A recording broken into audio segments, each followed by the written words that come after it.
네, 지금부터 한국과학기술단체 총연합회, 서울디지털재단, 그리고 한국인터넷정보학회 및 한국데이터사이언스학회가 공동으로 주최하는 2020 과총학회 공동포럼을 개최하도록 하겠습니다. 안녕하십니까? 저는 오늘 사회를 맡은 서울디지털재단의 데이터혁신팀장 박건철입니다. 먼저 바쁘신 와중에 이렇게 저희 행사에 참여해 주시는 많은 시민분들께 깊은 감사의 말씀을 드립니다. 오늘 행사의 주제는 서울형 디지털 뉴딜 추진 방향 및 시민 데이터의 활용과 보호라는 주제로 세 분의 발제를 저희가 준비를 하였습니다. 이후에는 두 분의 토론 연사를 더 모시고 더욱더 깊이 있는 내용을 이야기해보는 시간을 갖도록 하겠습니다. 자, 먼저 첫 순서로 오늘 행사를 공동 개최하시는 한국인터넷정보학회 김재현 회장님을 모시고 개회사를 시작하도록 하겠습니다. 네, 안녕하세요. 한국인터넷정보학회 회장을 맡고 있는 성균관대학교 김지현입니다. 우선 코로나19로 인해 전 세계가 어려운 상황 속에서 과총학회 공동포럼의 성공적인 개최를 위해 함께 해주신 한국과학기술단체 총연합회, 한국데이터사이언스학회, 그리고 서울디지털재단에 감사의 말씀을 드립니다. 또한 바쁘신 와중에 오늘 이 자리를 빛내주시기 위해 참석해 주신 한국과학기술단체 총연합회 이우일 회장님, 서울디지털재단의 이현묵 이사장님, 그리고 대통령 직속 정책기획위원회 조대엽 위원장님, 마지막으로 오늘 토론 자장을 맡아주신 한국데이터사이언스학회 김장현 회장님께도 감사의 인사를 드립니다. 올해 정부는 2025년까지 디지털 뉴딜, 그린 뉴딜, 안전망 강화 등 한국판 뉴딜이라는 새로운 국가 프로젝트를 발표하였습니다. 한국판 뉴딜의 한 꼭지인 디지털 뉴딜은 미래 데이터 사회 생태계에 중요한 역할을 하게 될 것입니다. 향후 디지털화가 가속화될 사회에서 디지털 혁신은 국가 발전뿐만 아니라 민간과 개인에게도 다양한 기회를 제공할 것입니다. 이에 4개 단체, 한국과학기술단체 총연합회, 서울디지털재단, 한국인터넷정보학회, 그리고 한국데이터사이언스학회가 공동으로 정부, 학계, 민간 분야의 전문가를 초빙하여 디지털 뉴딜의 정책 방향과 활용 방안을 논의하는 자리를 마련하였습니다. 비록 2시간의 짧은 시간 동안 많은 부분을 논의하기는 어렵겠지만 이번 포럼이 국가 정책을 추진하는 데 좋은 방향을 제시하는 장이 되기를 바랍니다. 끝으로 오늘 과총학회 공동 포럼에 참여해 주신 발제자, 그리고 토론자, 그리고 코로나19로 인해 온라인으로 시청하시는 모든 분들에게 감사의 인사와 건강을 기원드립니다. 감사합니다. 네, 김재현 회장님 개회사 감사드립니다. 다음은 서울디지털재단 이원목 이사장님의 환영사가 있겠습니다. 안녕하십니까. 서울 디지털재단 이사장 이원목입니다. 먼저 귀한 시간을 내어 2020년 과총 학회 포럼에 참석해 주신 참가자 여러분과 포럼을 주관하신 한국과학기술단체 총연합회 이우일 회장님을 비롯한 학회 관계자분들, 그리고 축사를 맡아주신 정책기획위원회 조대엽 위원장님께 감사의 말씀을 드립니다. 포스트 코로나 시대를 맞아 디지털 경제가 화두가 된 지금 데이터의 중요성은 날로 부각되고 있습니다. 2020년 전 세계는 데이터 패러다임의 큰 변화에 직면하고 있습니다. 코로나19 대응 활동은 각국의 국가 안전을 위한 데이터 활용 역량을 판가름하는 시금석으로 활용되었고, 국내 감염병 환자 추적 시스템과 마스크 재고 정보 제공 등의 데이터 활용 사례는 국내외의 호평을 받으며 K-방역의 성공에 일조하였습니다.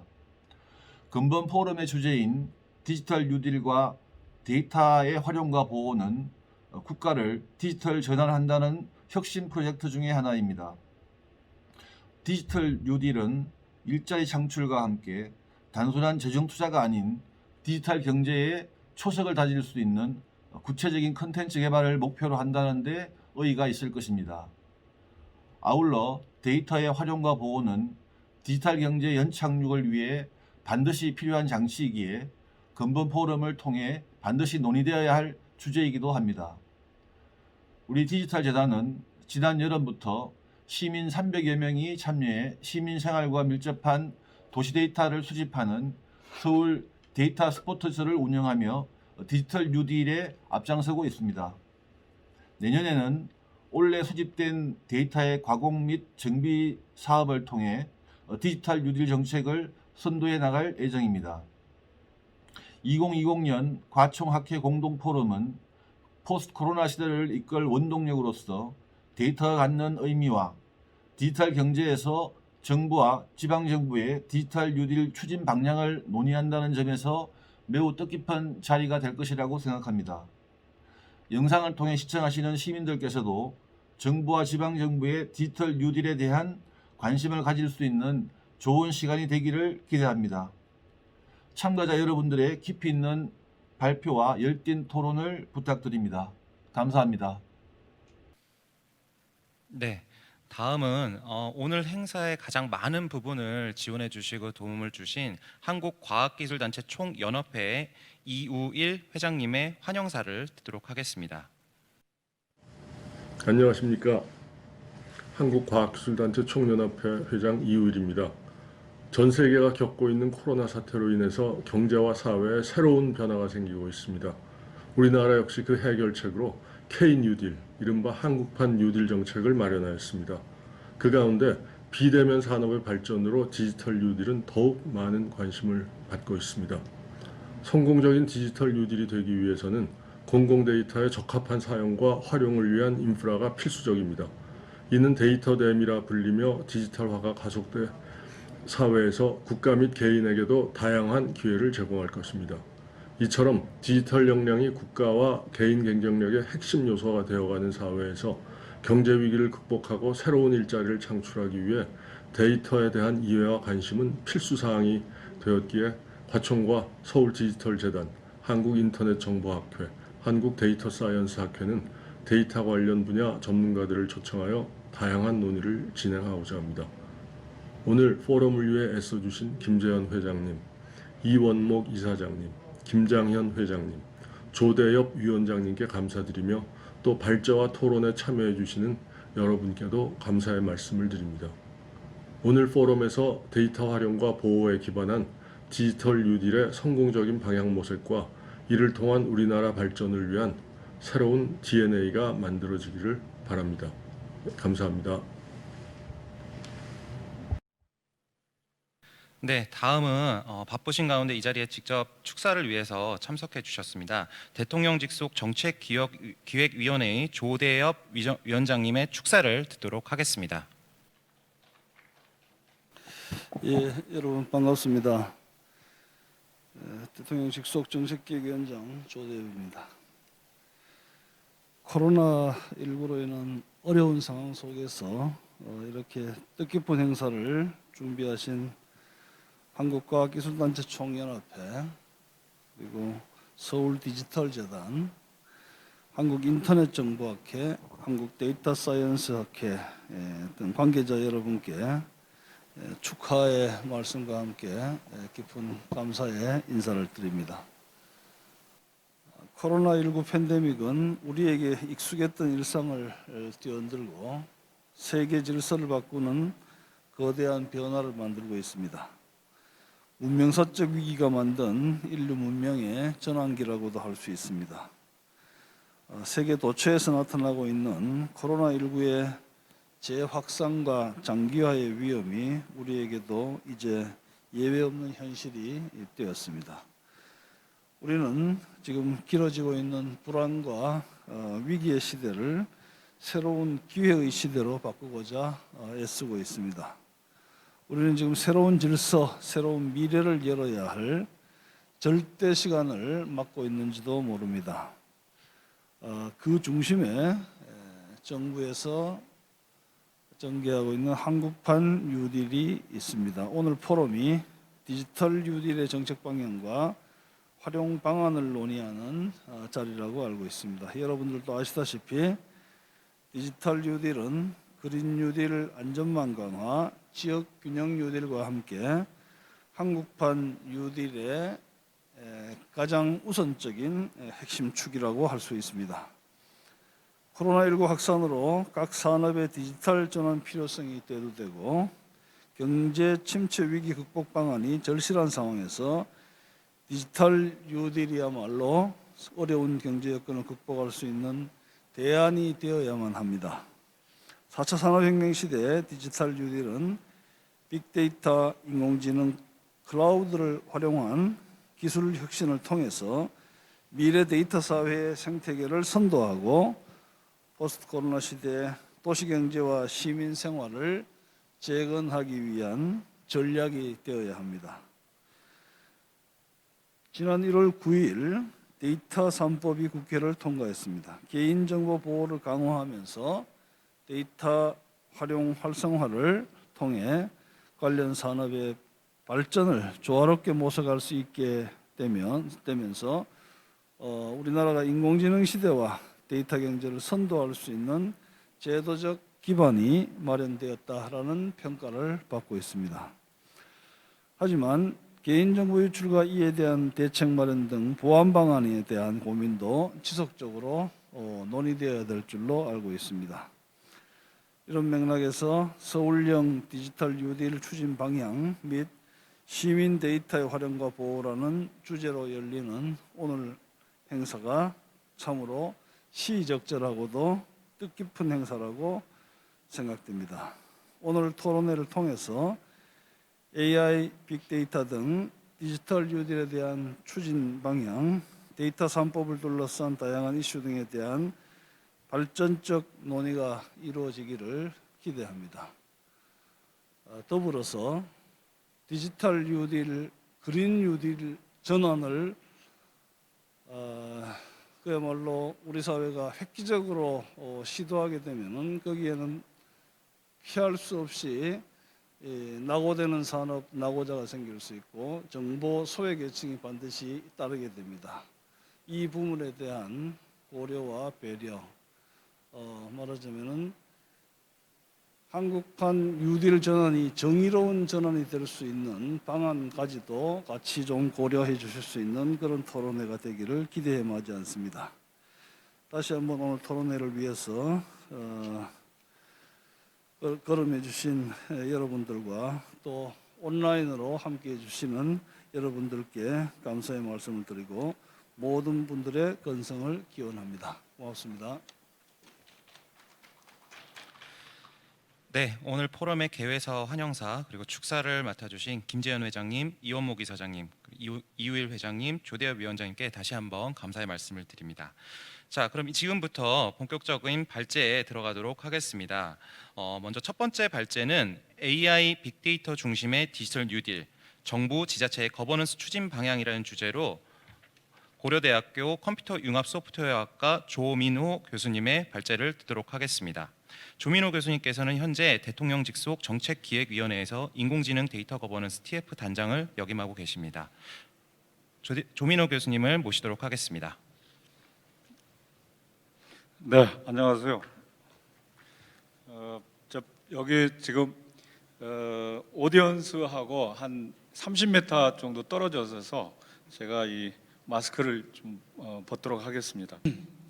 제가 말씀을 드리고자 하는 것은 AI 데이터 중심의 디지털 뉴딜, 정부 지자체 거버넌스 추진 방향입니다. 여러분들 많은 분들이 아신 분도 계시지만 아직도 한국판 뉴딜 사업에 대해서 한국판 뉴딜 사업이라는 것에 대해서는 많은 분들이 이름을 들었지만 그 내용에 대해서는 구체적으로 아직 많은 분들이 파악을 아직 못하시고 계시리라 봅니다. 그래서 간단히 소개를 해드리자면은 디지털 뉴딜, 그다음에 그린 뉴딜, 사회 안정형 뉴딜, 그다음에 최근에 10월 초순에 대통령께서 지역균형 뉴딜이라는 것을 발표를 하셨습니다. 그래서 실질적으로 4개의 큰 줄기를 가지고서 현재 한국판 뉴딜 사업이 진행이 되고 있습니다. 그래서 특별히 앞에 조대엽 정책기획위원회 위원장님께서 말씀을 하셨듯이 특히 이제 그 휴먼 뉴딜, 그래서 사회적 뉴딜을 통해서 사회적 소외계층이 없도록 하는 것도 굉장히 중요하다. 그것을 우리가 이제 현재 뉴딜을 디지털 뉴딜을 다른 말로 많이 표현하는 것 중에 하나가 이제 트랜스포밍, 그래서 대전환에서 모든 게 이제 디지털화 되어 간다. 그런 과정 중에서 직업들이 많이 이제 변경이 될 것이고, 혹시 그 중에서 소외되는 그러한 계층이 없도록 하는 것도 굉장히 중요한 하나의 이슈 중에 하나입니다. 지난 이제 7월에 정부 부처에서 이 디지털 뉴딜에 대해서 그린 뉴딜과 그다음에 사회 안정형 뉴딜 이렇게 3개를 발표를 했을 때, 디지털 뉴딜은 이제 약 예산이 약 160억 이게 배당이 됐습니다.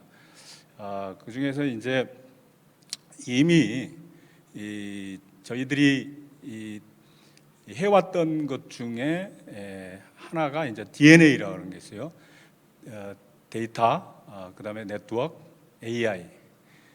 그래서 이것을 이제 더 확충을 하자는 게 이제 가장 핵심이고, 오늘 이제 제가 말씀을 드리고자 하는 것 중에 키는 바로 이제 인공지능과 데이터입니다. 그래서 이 디지털 뉴딜에서 어찌 보면은 가장 중요하고, 또 이 두 키는 그린 뉴딜에도 해당이 되고, 그다음에 사회 안정형 뉴딜에도 해당이 되고, 그다음에 지역 균형 발전 뉴딜에도 굉장히 중요하게 작용하는 것 중에 하나입니다. 그래서 나머지 이제 4개가 이제 3개가 있는데, 교육 인프라, 그다음에 비대면 산업 육성, 그다음에 SOC 디지털화, 이렇게 큰 축으로 4개를 나누어서 사업이 진행이 되고 있습니다.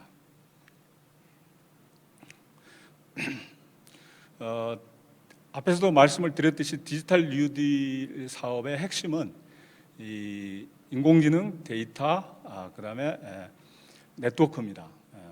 그래서 네트워크는 이제 전통적으로 거의 한 7, 80년, 거의 50년, 7, 80년 내지는 50년 동안에 해왔던 그러한 인프라고, 그다음에 이제 최근에 이제 들어와서 인공지능과 그다음에 데이터가 급부상을 하게 됩니다. 지난주에 대통령께서도 이 AI 관련된 그런 큰 행사에 참석을 하셔서 이 인공지능의 중요성을 굉장히 강조를 하셨습니다. 이 일산의 킨텍스에서 큰 행사가 있었죠. AI 관련된 기업들이 참여를 한 그런 큰 행사였습니다. 그래서 그만큼 인공지능은 이 한국형 뉴딜에 있어서 핵심이다. 뿐만 아니라 이 우리나라뿐만 아니라 전 세계, 그러니까 디지털 뉴딜에 포커스를 맞추거나 다른 어떤 산업의 대전환을 꾀하고 있는 국가에서도 AI는 굉장히 중요한 하나의 키다, 그렇게 말씀을 드릴 수가 있겠습니다. 특히 이제 가장 중요한 이제 민간 부분 데이터가 우리나라에서 중진국 수준이라고 대부분 전문가들이 진단을 하고 있습니다. 그런데 이 민간 부분에서 이 데이터 관리는 굉장히 중요할 뿐만 아니라 이게 인공지능이라든가 예, 조금 더 앞으로 해주시면 좋겠습니다. 그래서 이러한 데이터는 인공지능에 그대로 이게 활용이 되고 또 인공지능에서 이거 없으면 또 안 되는 그런 아주 중요한 그러한 리소스인데 이제 크게 세 개의 데이터 종류가 있습니다. 공공 데이터, 민간 데이터, 그다음에 마이 데이터. 마이 데이터는 다시 말해서 이제 개인 데이터라고 하죠. 그래서 이거에 대한 생산, 관리, 개방, 그다음에 유통, 활용을 총괄하는 이 컨트롤 타워 부재.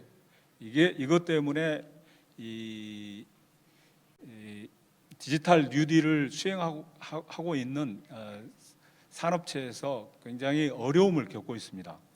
혹자는 이제 그러면은 이제 이 데이터청 대신에 통계청에서 이것을 컨트롤 타워를 하면 어떻겠느냐라는 제안을 하신 분들 계세요. 그런데 통계청은 통계에 집중하지 이런 로 데이터, 다시 이야기하면 소스 데이터를 수집 및 제공하는 그러한 조직은 아니다. 그래서 부적합하고 또한 이 통계청의 수많은 이제 통계 작성 기관이 분산돼서 이걸 관리를 합니다. 그래서 사실은 이제 데이터를 표준화하고 그다음에 관리하고 개방하고 유통하고 그 활용을 하려면은 이 총괄적인 이 컨트롤 타워가 필요한데 그래서 이제 그것이 좀 부적절하다라는 이야기고 그래서 이제 통계청보다는 새로운 가버넌스 조직이 필요하다라는 것에 대해서 많은 전문가들이나 아니면 이 정치권의 정책을 하신 분들이 공감을 하고 있는 부분입니다. 그리고 이제 또 하나는 이제 어떤 문제점이 있을까? 근데 이제 가장 큰 문제점은 실제로 데이터를 가지고 비즈니스 모델을 창출을 해야 됩니다. 그런데 그 비즈니스 모델을 창출하는 것은 결국은 인공지능입니다. 그런데 이게 데이터청만 또는 예를 들어서 뭐 통계청이 됐던 데이터만 관리하는 그러한 조직만 딸랑 놔두면은 이 비즈니스 모델로 성공을 할 수가 없습니다. 그래서 저희들이 이제 특히 이제 이것을 우리 정책기획위원회에서 태스크포스 팀을 가동을 해서 많은 전문가를 모시고 함께 연구를 한 결과 인공지능과 데이터는 한 거버넌스 조직 안에 두는 것이 효율적이고 실질적으로 머니메이킹 즉 비즈니스 모델화할 수 있는 데에서 최적화된 그러한 거버넌스다라는 결론을 내렸습니다. 그래서 여기에 이제 우리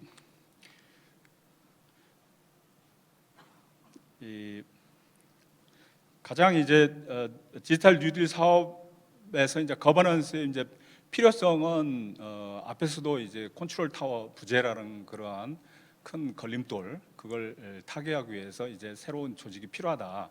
그다음에 기존의 조직 가지고는 적절하지 않다. 오히려 더 시간을 더 많이 소모하고 예산 낭비를 할 가능성이 높기 때문에 이제 새로운 가버넌스가 필요한데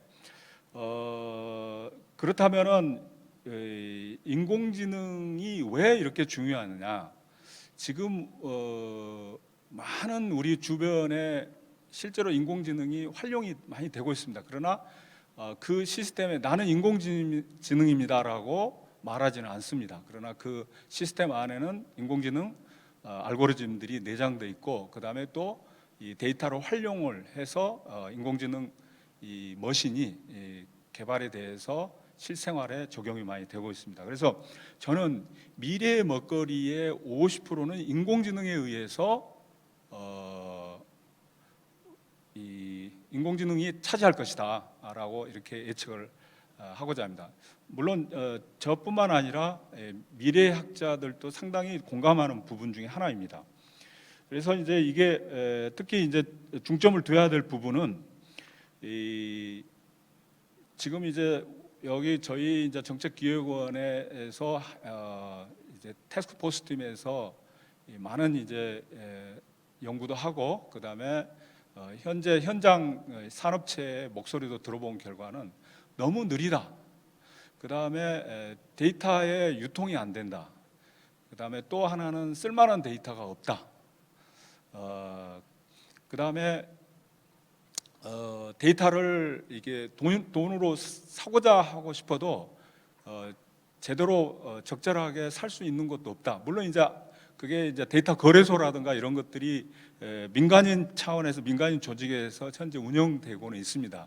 그러나 민간인 차원에서 하고 있는 것은 공공 데이터라든가 아니면 마이 데이터는 상당히 접근하기가 쉽지가 않습니다. 그렇기 때문에 바로 강력한 이 거버넌스 조직이 필요하다라는 데 결론을 얻었습니다.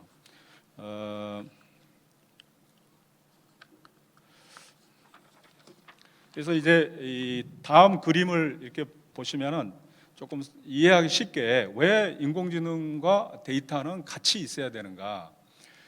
먼저 우리가 IoT의 대표적인 하나의 성공 사례 중에 하나가 이제 스마트홈입니다.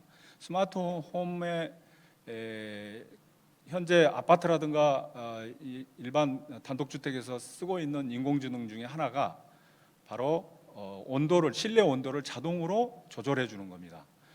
그래서 그러면 자동으로 조절해 주기 위해서는 어떠한 인공지능 모델이 필요한가? 그래서 이것은 이제 인공지능 개발자들이든가 아니면 적용하는 그러한 기업들이라든가 인공지능 모델을 개발을 하면 그 다음에 그 인공지능 모델 자체만으로는 아무런 가치가 없습니다. 그것을 학습시켜야 됩니다. 우리가 보통 어린애들 가나다라 마바 이런 것을 가르치듯이 계속 반복해서 학습을 시켜야 되는데 그때 데이터 때문에 있는 데이터가 필요합니다. 그러면 데이터 때문에 있는 데이터가 원하는 데이터가 제대로 와줘야 되는데 그렇지 않은 경우가 많습니다. 그래서 인공지능 하는 쪽과 서로 한 조직 안에 있어야 어느 데이터를 달라 이 데이터는 인공지능을 학습시키는데 어려움이 있다. 그래서 이 조금 더 폴리싱, 즉 좀 데이터를 인공지능 학습에 맞게 포매팅을 다시 해달라. 뭐 이런 요구가 즉시 이루어져야 됩니다. 그런데 현재 이렇게 이루어지고 있지 않다는 거죠. 그렇기 때문에 요즘에 이제 뭐 데이터청이라든가 그다음에 아니면 인공지능 데이터만 다루는 그런 거버넌스 조직만 가지고는 안 된다. 그래서 이제 다음 이제 페이지에 이렇게 가면은 조금 더 이제 기술적으로 조금 더 자세하게 이제 설명을 해놨습니다. 여기에 보면은 여기에 보면은 제일 상단에 보면 데이터 교환 및 판매소, 그 다음에 마이 데이터, 그 다음에 비즈니스 모델 사업화. 이렇게 왼쪽부터 먼저 이렇게 플로우가 진행이 됩니다. 왼쪽에 이제 데이터를 수집하고, 그러니까 IoT 센서를 통해서 수집할 수도 있고 이미 기존에 있는 데이터베이스에서 가져올 수도 있고, 그래서 이것을 데이터 저장 호수에 저장을 해놓습니다. 그 다음에 이제 데이터를 서로 통합할 건 통합하고 필요 없는 것은 제거하고 이러한 과정을 우리가 이제 가공이라고 합니다. 폴리싱. 그래서 그런 과정을 거쳐야만이 인공지능 학습을 할 수가 있습니다. 그래서 이게 하나의 가버넌스에 이게 뭉쳐져 있어야 된다. 그 다음에 그냥 데이터를 받으면은 예를 들자면 악성 데이터를 받을 수도 있습니다.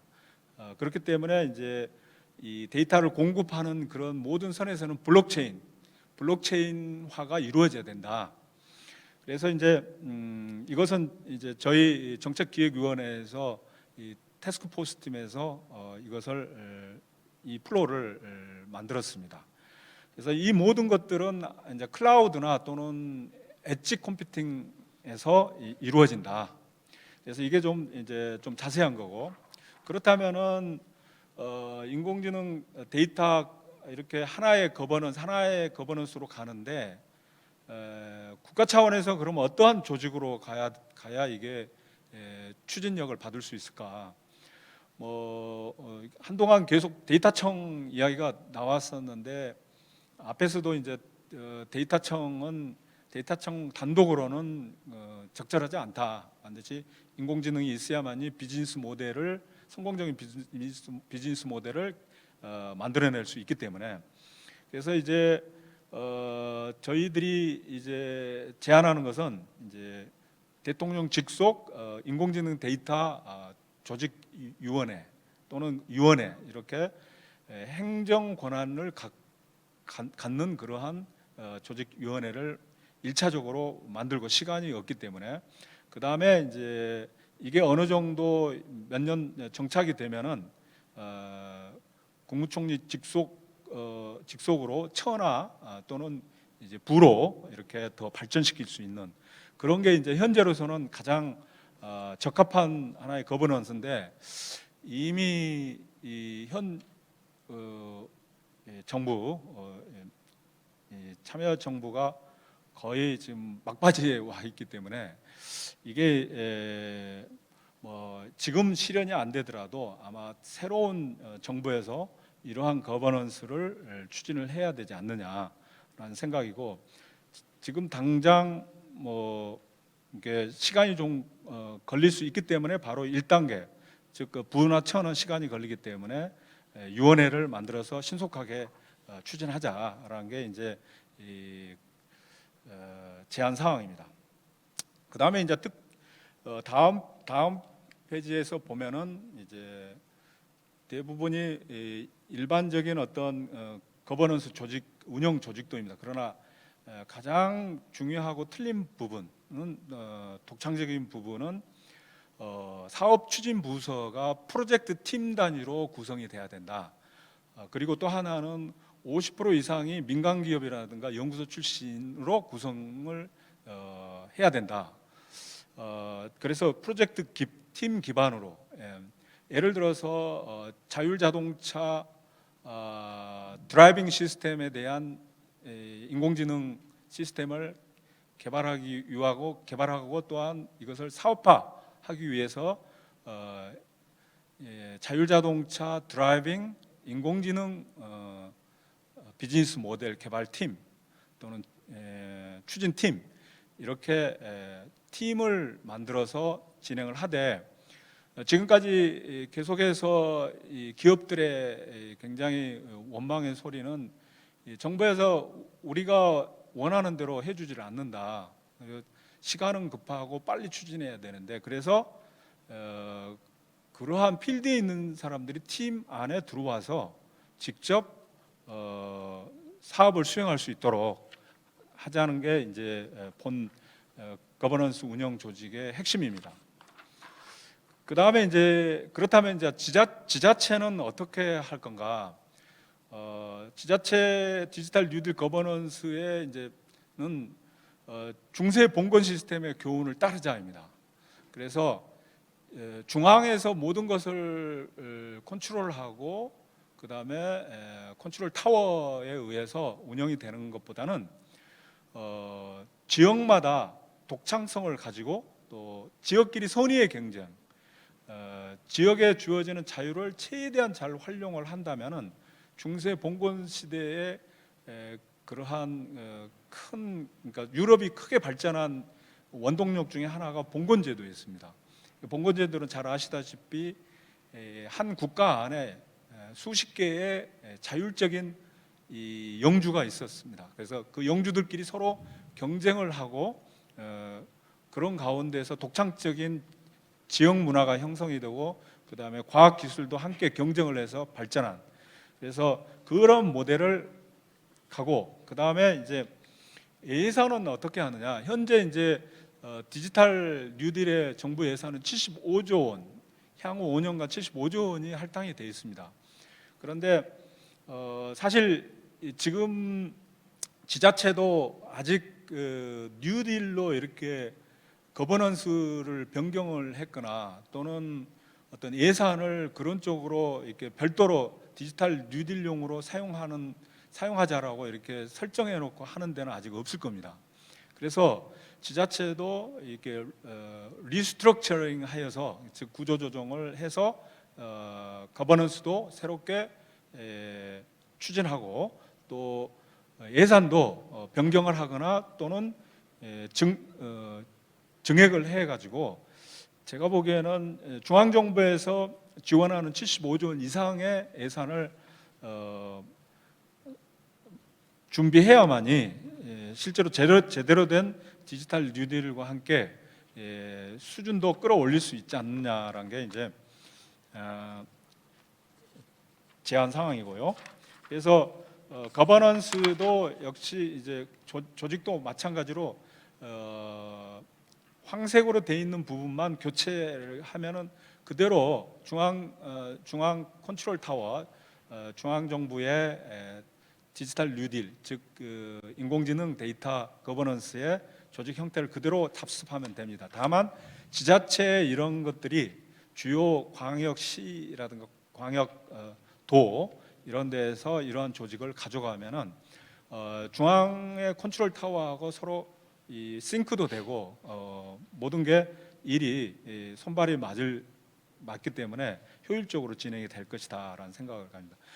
똑같이 진행이 됩니다. 다만 이게 이제 시나 도 단위의 거버넌스로 바뀌는 거고, 그렇다면은 현재 아직 디지털 뉴딜이라든가 그린 뉴딜 이게 현재 추진된 게 올 7월부터 이제 시작이 됐기 때문에 크게 지금 현재 성공한 모델은 아직 없습니다. 그런데 이제 막 시작한 것 중에 하나가 대표적인 게 바로 이 광주 전남 인공지능 중심 산업 융합 집적단지 조성 사업입니다. 이것은 앞으로 향후 4년간 2024년까지 1단계로 4천억이 투입이 되고, 이 중에 국비가 약 2,718억이 투입이 되고, 지방비가 812억, 그다음에 민자가 407억, 이렇게 약 6대4, 중앙과 지방이 약 6대4로 예산이 투입이 됩니다.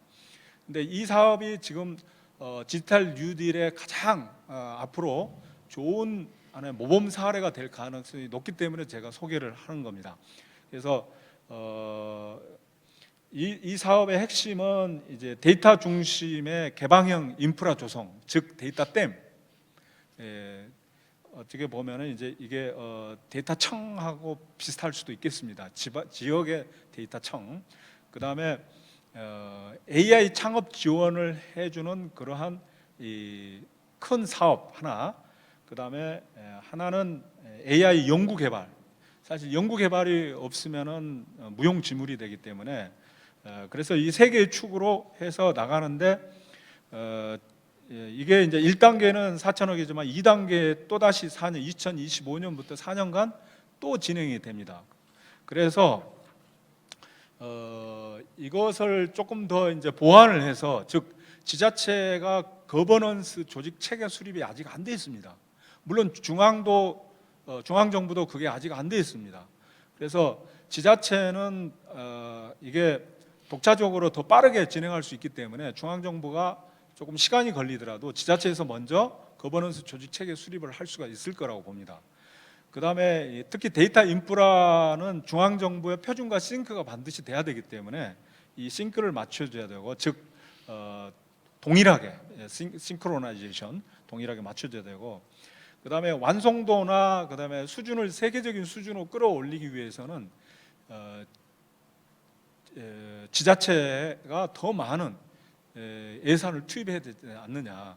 앞에 광주 전남 디지털 뉴딜 모델 같은 경우는 6대4입니다. 그런데 제가 생각하기는 거의 5대5로 끌어올려야만이, 즉 지역에서도 다른 예산, 즉 유사한, 예를 들면 4차 산업혁명으로 많은 지역 이 조직들이 아마 예산이 꾸려져 있습니다. 그것을 이제 디지털 뉴딜 사업을 위해서 이렇게 전환할 때가 됐다. 그래서 이제 이게 성공적으로 어느 정도 진행이 되면은 2년 후에 본 모델 전국 지자체 확산을 하면 좋겠다는 생각이 듭니다. 그래서 이 짧은 시간이지만은 지금 현재 이제 어떠한 사업이 됐든 간에 특히 이제 이 한국형 뉴딜은 우리가 예상하지 못했던 갑작스럽게 튀어나온 겁니다. 그래서 다소 정부에서도 미흡한 점도 있을 겁니다. 그러나 우리처럼 이렇게 발빠르게 능동적이고 추진력 있게 대처하는 나라도 없을 겁니다. 그래서 저는 굉장히 이 새로운 시대에 맞는 한국형 뉴딜을 우리가 정말로 자원도 없고 그렇다고 해서 무슨 관광 산업으로 먹고 사는 나라도 아닌데 정말로 앞으로 향후 우리가 먹거리 즉 반도체도 사실 언제까지 우리가 계속해서 반도체나 LCD 이런 사업들이 잘 나가리라고 생각하지 않습니다. 중국이라든가 대만이라든가 이런 제3세계 국가에서 굉장히 발빠르게 추격해 오기 때문에 그래서 저는 이러한 뉴딜 사업 즉 코로나 팬데믹 이후에 새로운 전환 시대에 발빠르게 이런 뉴딜 정책이 아주 적절하고 합리적이라는 그런 생각을 합니다. 그래서 이제 앞으로 우리나라에서 지금 현재 우리나라가 LCD나 반도체나 자동차는 세계적 수준 글로벌 기업들이 나왔습니다. 그런데 아직 디지털 산업에 특히 이제 하드웨어 말고 소프트웨어에서는 구글이나 페이스북이나 아마존 같은 글로벌 차원의 수준의 기업들이 없습니다. 그래서 이 디지털 뉴딜 사업을 통해서 그러한 기업이 하나만 나와줘도 굉장한 많은 즉 지금 현재 우리나라 반도체와 LCD가 우리 국민 GNP를 상당수 차지하듯이 미래에도 그렇게 차지할 거라고 봅니다. 그래서 그러한 기업들이 더 많이 나올 수 있도록 하기 위해서는 중앙과 지자체의 적절한 거버넌스 체계가 필요하고 그다음에 빠른 트랜스포밍 즉 변환이 필요하다 그렇게 생각합니다. 이상입니다. 감사합니다. 네, AI 빅데이터 컨트롤 타워의 설립과 관련된 거버넌스 추진 방향에 대해 말씀해주신 고려대학교 조민호 교수님께 다시 한번 감사의 말씀드리겠습니다. 자, 그럼 다음 발제를 듣도록 하겠습니다. 다음 발제는 공공데이터에서 공익데이터로 데이터 자기 결정권의 의미와 해석에 대해서 발제를 준비해주신 사회적 협동조합 빠띠의 이사 박지환 변호사님을 모시고 발제를 듣도록 하겠습니다. 안녕하세요. 소개받은 사회적 협동조합 빠띠의 박지환이라고 합니다. 우선 의미 있는 자리에 초청을 해주셔서 감사드리고요. 저는 사회적 협동조합 빠띠에서 지금 공익데이터 팀을 리드를 하고 있고 또 부업으로 변호사업을 하고 있는데요. 오늘은 이제 시민 참여 관련해서 디지털 뉴딜이나 앞에서 그 전체적인 그림은 잘 설명을 해주셨는데 거기 좀 보완됐으면 하는 그리고 개인 시민의 입장에서 어떤 점들이 좀 체감형으로 다가올 수 있을지 그런 점에서 좀 제안을 드려볼까 합니다. 지금 아까 조민호 교수님께서 잘 말씀해 주셨는데 일반 시민분들은 이 디지털 뉴딜 그중에서 데이터 쪽을 그냥 데이터 뉴딜이라고 표현을 하겠습니다. 시민 참여 혹은 시민이 조금 잘 보이지 않는다라는 얘기를 많이 해주시고 한국판 뉴딜 특히 이제 데이터나 디지털 분야에서 어떤 일들이 우리에게 어떤 체감이 올 수 있는지에 대한 정보가 좀 부족하다라는 지적을 많이 해주고 계셔서 오늘은 이런 디지털 뉴딜 정책, 오늘은 이제 서울열 디지털 뉴딜 정책에 대해서 논의를 주로 할 예정으로 알고 있는데요. 시민이 좀 주체로서 이런 디지털 뉴딜 정책에 참여할 수 있고 체감할 수 있는 정책이 어떻게 하면 일어날 수 있을지 여러 사례와 그리고 제가 생각하는 바람직한 방향에 대해서 조금 설명을 드리면서 발제를 진행하도록 하겠습니다. 기존에 이제 시민 참여 혹은 시민과 데이터의 접점은 주로 이제 공공 데이터 그리고 오픈 데이터라는 주제로 얘기가 됐습니다. 그래서 누구나 목적 제한 없이 자유롭게 쓸 수 있는 그런 데이터를 이제 오픈 데이터라고 하고 그중에서 정부가 주로 관리하는 데이터, 이제 공공 데이터라고 해서 오픈 데이터 운동이 많이 일어났고요. 저도 오픈 데이터 운동을 하면서 지금 자연스럽게 지금에 이르게 되었는데요. 최근에는 그 범위를 이제 공공에서 민간까지 좀 넓혀서 공익적 목적으로 활용하는 이른바 공익 데이터로 그 범위를 확대돼야 된다라는 논의가 있고, 그 아이디어는 이제 프랑스에 있는 디지털 공화국 법이라는 좀 참신한 법이 있는데요. 거기서 공익 데이터라는 개념이 이제 도입되기 시작했습니다. 그래서 민간과 공공의 데이터를 모두 시민 혹은 공공의 이익을, 공익을 위해서 좀 쓸 수 있는 그런 체제 혹은 그런 프로젝트들이 많이 도입돼야 된다고 해서 이제 오픈 데이터, 공공 데이터 운동에서 이제 공익 데이터 운동으로 그 범위가 좀 확대되고 있다라고 말씀을 드리고 싶고요. 그리고 최근에는 이제 시민들이 데이터를 좀 활용하는 혹은 시민들이 디지털 뉴딜 정책이나 이런 것에 참여하기 위해서 필요한 소양을 과거에는 데이터 리터러시라고 표현을 했는데요. 이제 최근에는 거기서 좀 한 걸음 더 나아가서 데이터 컴피턴시라는, 데이터 역량이라는 말이 좀 최근에 소개가 되고 있고, 얼마 전에 대만의 디지털 특임 장관인 오드리탕이 방한을 해서 온라인으로 참여를 했군요. 그래서 여시지에서 개최한 한 포럼에서 이제 다음과 같이 시민의 데이터 역량이 필요하다. 그러니까 기존의 데이터를 읽고 데이터 문해력이라고 하죠. 데이터 리터러시가 조금 소극적인 관점이었다면 시민이 직접 데이터를 생산을 하고 데이터 정책의 이제 주체가 된, 주체적으로 참여할 수 있는 그런 능력이 필요하다라고 해서 그것을 이른바 데이터 역량, 데이터 컴피턴시가 필요하다라고 제안을 한 바 있습니다. 오늘 제가 발제 제목으로 데이터 자기 결정권이라는 말씀을 드렸는데, 이거는 뭐 굳이 이제 개인 정보에 한정되는 뜻은 아니고요. 데이터 컴피턴시를 가진 이제 적극적인 시민의 상을 상정을 하고, 그 시민이 디지털 뉴딜 정책에 좀 참여를 하고 혹은 디지털 뉴딜 정책의 결과물을 향유할 수 있게, 적극적으로 향유할 수 있게 하는 그런 측면에서 그런 적극적인 시민의 상이 필요하다라는 측면에서 데이터 자기결정권이라는 개념을 좀 제가 제안을 드리는 바고요. 뭐 아직 공식적으로 쓰이는 그 개념들은 아니어서 성급한 면도 있습니다만, 제가 앞으로는 이제 이 다음 슬라이드부터는 그러면 적극적인 시민으로서 혹은 기존의 이제 소극적인 주체로서 뭐 데이터 정책 혹은 디지털 정책에 참여했던 시민을 어떻게 좀 어떤 방식으로 개선하면 좋을지에 대한 제언을 여러 사례를 위주로 설명을 드려보도록 하겠습니다.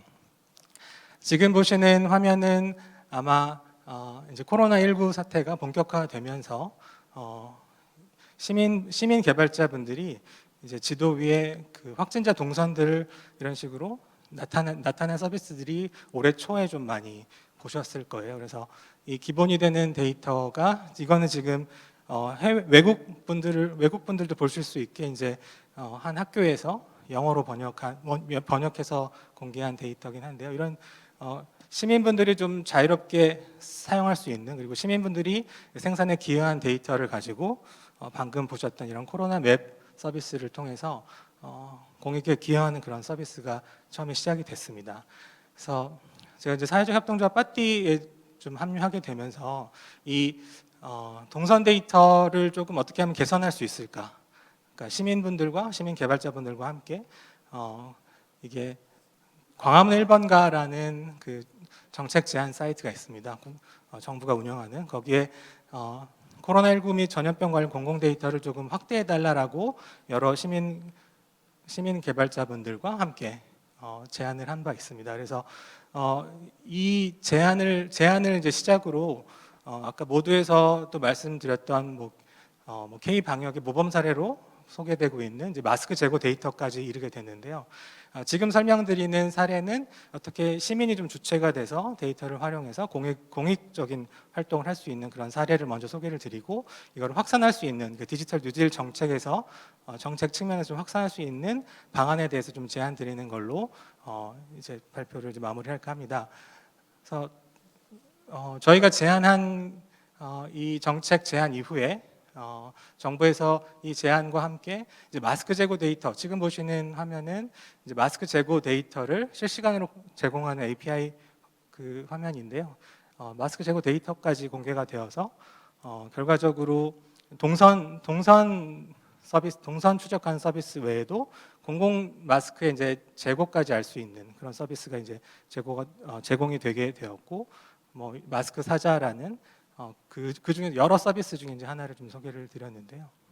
그래서 처음 시작은 저희가 공공 데이터가 너무 좀 뒤죽박죽 제공되고 있다. 그리고 각 지자체마다 이 동선 데이터를 공개하는 방법이나 데이터의 속성값들이 좀 다 달라서 이제 데이터를 활용하고 좀 앱을 개발하시는 시민 개발자분들, 뭐 시빅 해커라고도 표현을 하죠. 그런 분들이 좀 제작에 어려움이 있어서 저희가 모여서 광화문 1번가를 통해서 그 개선 데이터를 좀 통일적으로 활용하기 좋은 형태로 공개해달라는 제안을 하게 되었습니다. 그래서 그 결과 이제 마스크 재고 실시간 데이터까지 제공이 되면서 이런 시민 집단조성의 결실이다라는 평가도 받았고요. 그래서 저희가 제안했던 제안서의 구체적인 내용인데요. 뭐 신속성과 선제성, 뭐 신뢰성과 개인정보 보호, 뭐 일관성과 재생산 이런 키워드로 제안을 처음에 드렸었고요.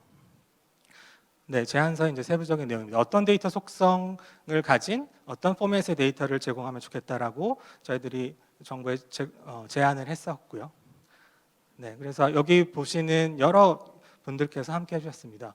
개발을 하시는 분도 계시고, 혹은 뭐 여기에는 뭐 중학생까지 같이 이제 참여를 했었고요. 그래서 여러분들이 같이 정부에 제안을 해서 뭐 잘 아시다시피 이제 마스크 재고 데이터까지 이제 이르게 됐는데요. 그래서 마스크 재고 데이터를 통한 마스크 앱 서비스, 마스크 관련 서비스들이 이런 좋은 결과를 이뤄낸 것들이 이제 시민이 직접 주체로서 참여하는 공익 데이터 사례로서 많이 얘기가 되고 있고, 정부나 지자체에서도 이런 공익 데이터 사례, 그러니까 시민과 함께하는 데이터 활용 사례들이 좀 많이 늘어나면 좋겠다라는 취지에서 앞으로 노력을 많이 하겠다, 혹은 시민과 같이 뭔가 해보는 그런 좋은 경험을 가지게 된 것으로 알고 있어서 앞으로 이런 공익 데이터 활동들이 좀 늘어나면 좋겠다라는 제안을 드리려고 합니다. 네. 지금부터는 이게 서울시 공유 촉진 사업으로 저희가 사회적 협동조합 파티에서 진행하고 있는 사업을 소개를 드리면서 디지털 뉴딜 정책에, 혹은 서울형 디지털 뉴딜 정책에 좀 확대되었으면 하는, 특히 시민 참여 측면에서 조금 더 보완되었으면 하는 사례를 좀 설명을 드릴까 하는데요. 저희가 지금 서울시의 공유 촉진 사업에 그 제안을 해서 지금 공유 촉진 사업으로 시민들이 원하는 데이터를 직접 생산하고 그 데이터를 공유하는 서비스를 사업을 지금 진행을 하고 있습니다. 그래서 그때 서울시에 제안했던 그 PT 내용을 그대로 다시 가져왔는데요. 그래서 데이터 활동가를 양성을 하고 이 데이터 활동가를 도와주시는 데이터 전문가분들이 함께해서 시민이 원하는 데이터를 직접 생산을 하고 그걸 자유롭게 공유하는 그런 방식의 세 가지 프로세스를 제안을 드렸고, 다행히 이제 서울시에서 공유 촉진 사업으로 선발이 돼서 지금 현재 프로세스가 진행 중에 있습니다.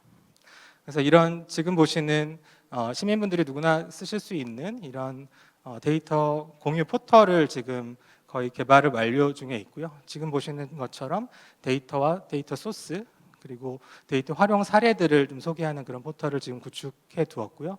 그리고 이 데이터를 가지고 좀 시민분들이 같이 토론할 수 있는 데이터 커뮤니티까지 좀 구축 중에 있습니다.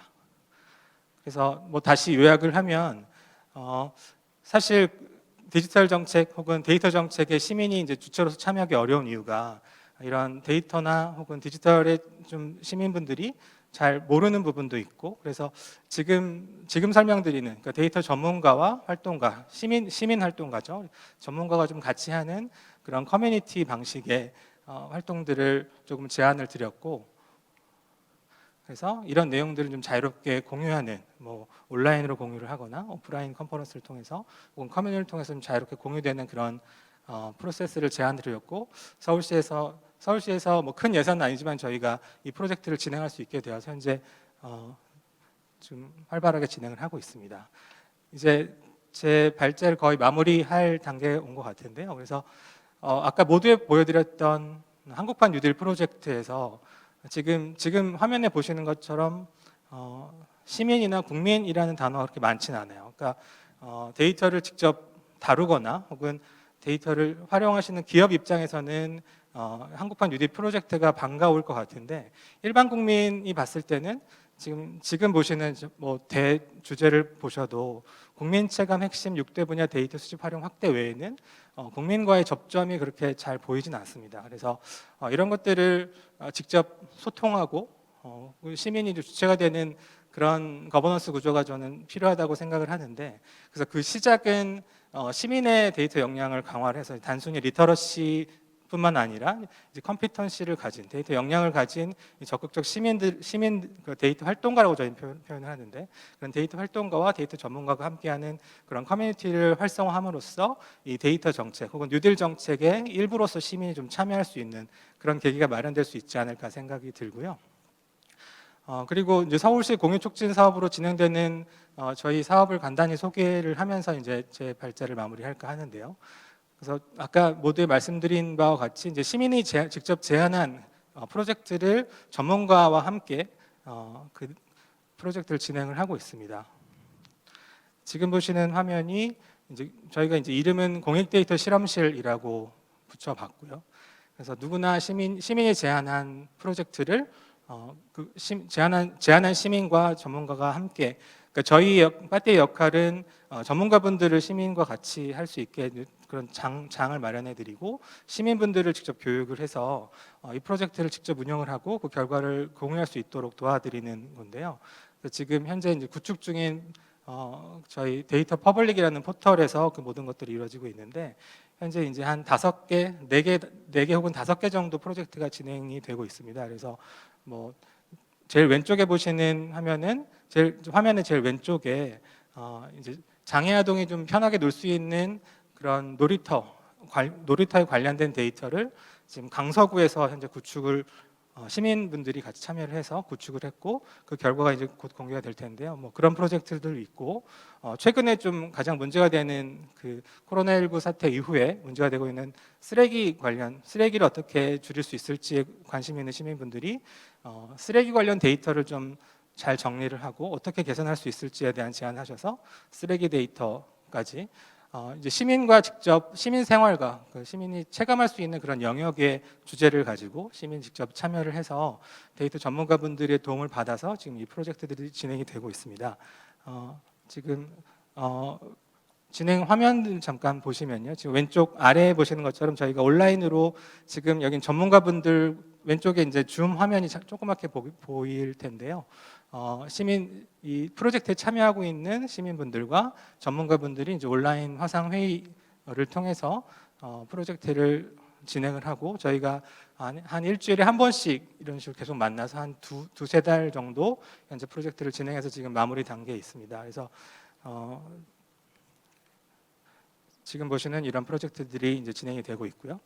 그래서 이제 마무리 말씀을 드릴까 하는데요. 그래서 아까 처음에 말씀드린 바와 같이 디지털 뉴딜 정책 굉장히 많은 관심을 받고 있고, 그리고 많은 예산이 투여되는 사업으로 이제 국민분들의 기대가 큰데, 그 안에 과연 국민과의 접점을 어떻게 만들 것인가. 물론 이제 거버넌스 구조에 대해서 아까 첫 번째 발제에서 좀 말씀을 들으셨겠지만, 단순히 이제 거버넌스 구조를 갖추는 것만으로는 좀 충분치 않다. 특히 국민 체감형 혹은 시민 참여를 이제 활성화한다는 측면에서 그 부분이 거버넌스 구조를 잘 짜는 것과도 별개로 조금 보완될 필요가 있다고 생각이 들고, 이런 자유로운 시민분들의 어떤 네트워크나 프로젝트를 기반으로 뭔가 커뮤니티를 형성을 하고, 그 커뮤니티와 이런 거버넌스 구조 간의 접점을 뭔가 중간 지원 조직, 뭐 저희는 이제 데이터 중간 지원 조직이라고 표현을 하는데요. 오늘 이제 공동 주최 자 중에 하나인 뭐 서울 디지털 재단의 저런 그런 역할을 좀 많이 요구하고 있는데, 현재도 뭐 그런 시민 접점 프로젝트를 많이 진행하고 계시기도 하고요. 그래서 그런 데이터 중간 지원 조직과 그런 거버넌스 구조, 그리고 일반 시민분들이 데이터 활동가분들이 활동하는 그런 커뮤니티 간의 그런 자유로운 네트워크 혹은 거버넌스 구조가 보완이 된다면, 지금 디지털 뉴딜 정책 앞으로 우리 미래를 뭐 좌우할 정책이라고 생각을 하는데요. 거기에 그 정책이 시민과 괴리되어 혹은 뭐 특정 기업이나 참여하고 있는 기업들만 좀 혜택을 보고, 시민분들은 그냥 굉장히 소극적으로 그 결과를 뭐 일종의 낙수 효과라고 할 수 있을 텐데요. 좋은 기업들 혹은 열심히 참여하는 기업들이 잘하는 결과를 소극적으로 향유하기보다는 디지털 정책 혹은 디지털 뉴딜 정책 혹은 뭐 데이터 뉴딜 정책으로 표현하겠습니다. 그런 정책에 적극적으로 참여할 수 있는 데이터 컴피턴시를 가진 시민분들로서 그런 상을 좀 구현을 해본다면, 그리고 그 안에서 서울 디지털 재단이나 혹은 뭐 저희 사회적 협동조 파티 같은 중간 지원 조직들이 같이 좀 역할을 적극적으로 수행하는 모델을 좀 구성을 해보면 어떨까라고 제안을 드려보면서 제 발언 이것으로 마무리하도록 하겠습니다. 네, 감사합니다. 네, 공공 데이터 생태계를 만들기 위해서 필요한 시민 참여의 역할, 그리고 공익 데이터라는 개념, 그리고 데이터 액티비티즘에 대해서 말씀해 주신 박지원 변호사님께 다시 한번 감사의 말씀을 드리겠습니다. 자, 마지막 발제가 준비되어 있습니다. 마지막 발제는 데이터 3법과 마이데이터의 이슈와 시사점이라는 주제로 에코버스 이영환 대표님께서 발제를 진행해 주시겠습니다.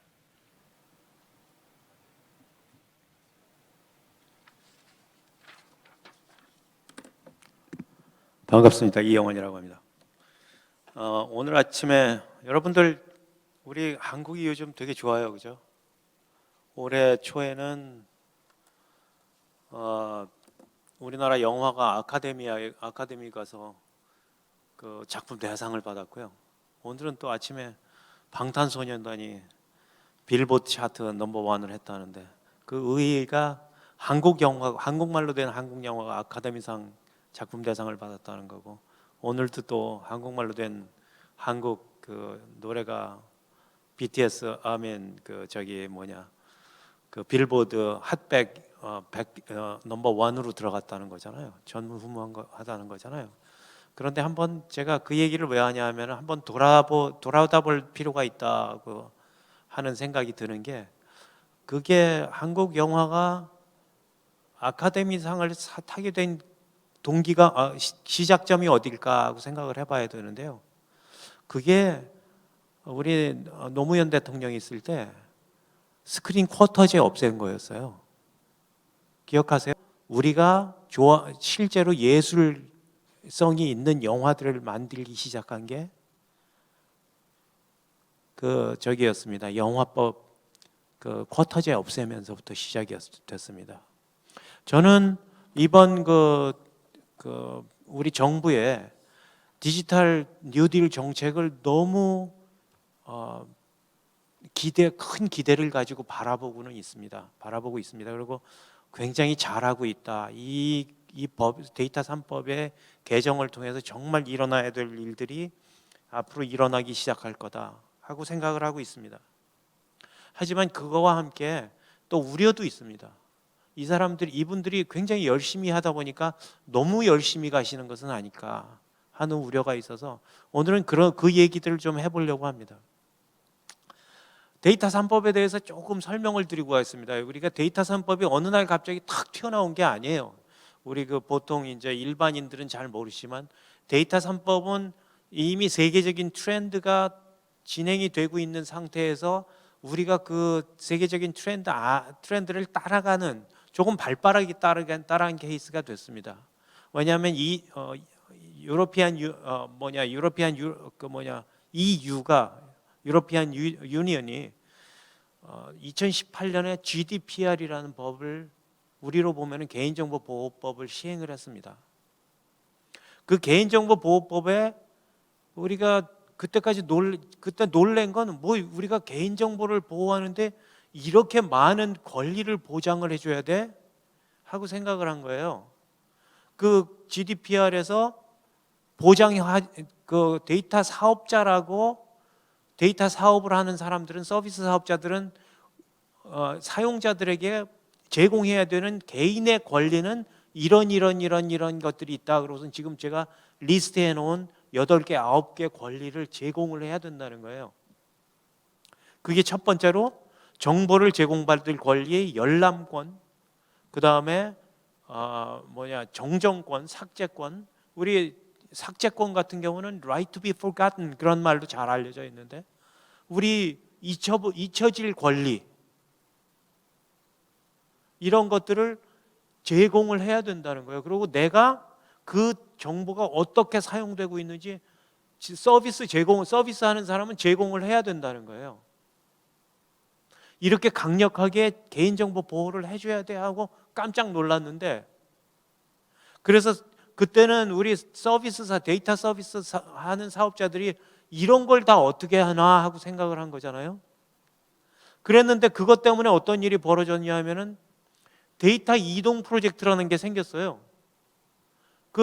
우리 지금까지 데이터 국제적인 데이터 자이언트들 말이죠. 구글이나 아니면은 페이스북, 마이크로소프트 뭐 이런 회사들, 트위터 이런 회사들이 모여서 야, 우리가 소비자들한테 데이터 이동권을 제공해야 된대. 그러면 우리가 데이터 이동을 하게 해주자. 데이터 이동, 그건 이제 바뀔 수가 없는 세계적인 트렌드니까 그럼 바꾸게 해주자. 그러고 만들기 시작한 게 데이터 이동 프로젝트입니다. 그래서 전 세계 데이터 사업자들이, 데이터 자이언트들이 이 서비스를 시작해야 된다는 급박함 아래서 자기네들이 자발적으로 데이터 이동 프로젝트를 시작을 하기 시작했습니다. 데이터 3법은 그거를 따라가는 거지 그거를 앞서가지는 않습니다. 우리가 데이터 3법에 정의해 놓은 것은 어떻게 생각을 하셔야 되냐 하면은 지금까지 개인정보보호법은 자동차 위험하니까 빨리 달리지 말어 하는 것만 있었어요. 그랬는데 여기서는 어떤 식으로 이야기를 하는 거냐 하면은 데이터 3법이 제가 다시 말씀드릴게요.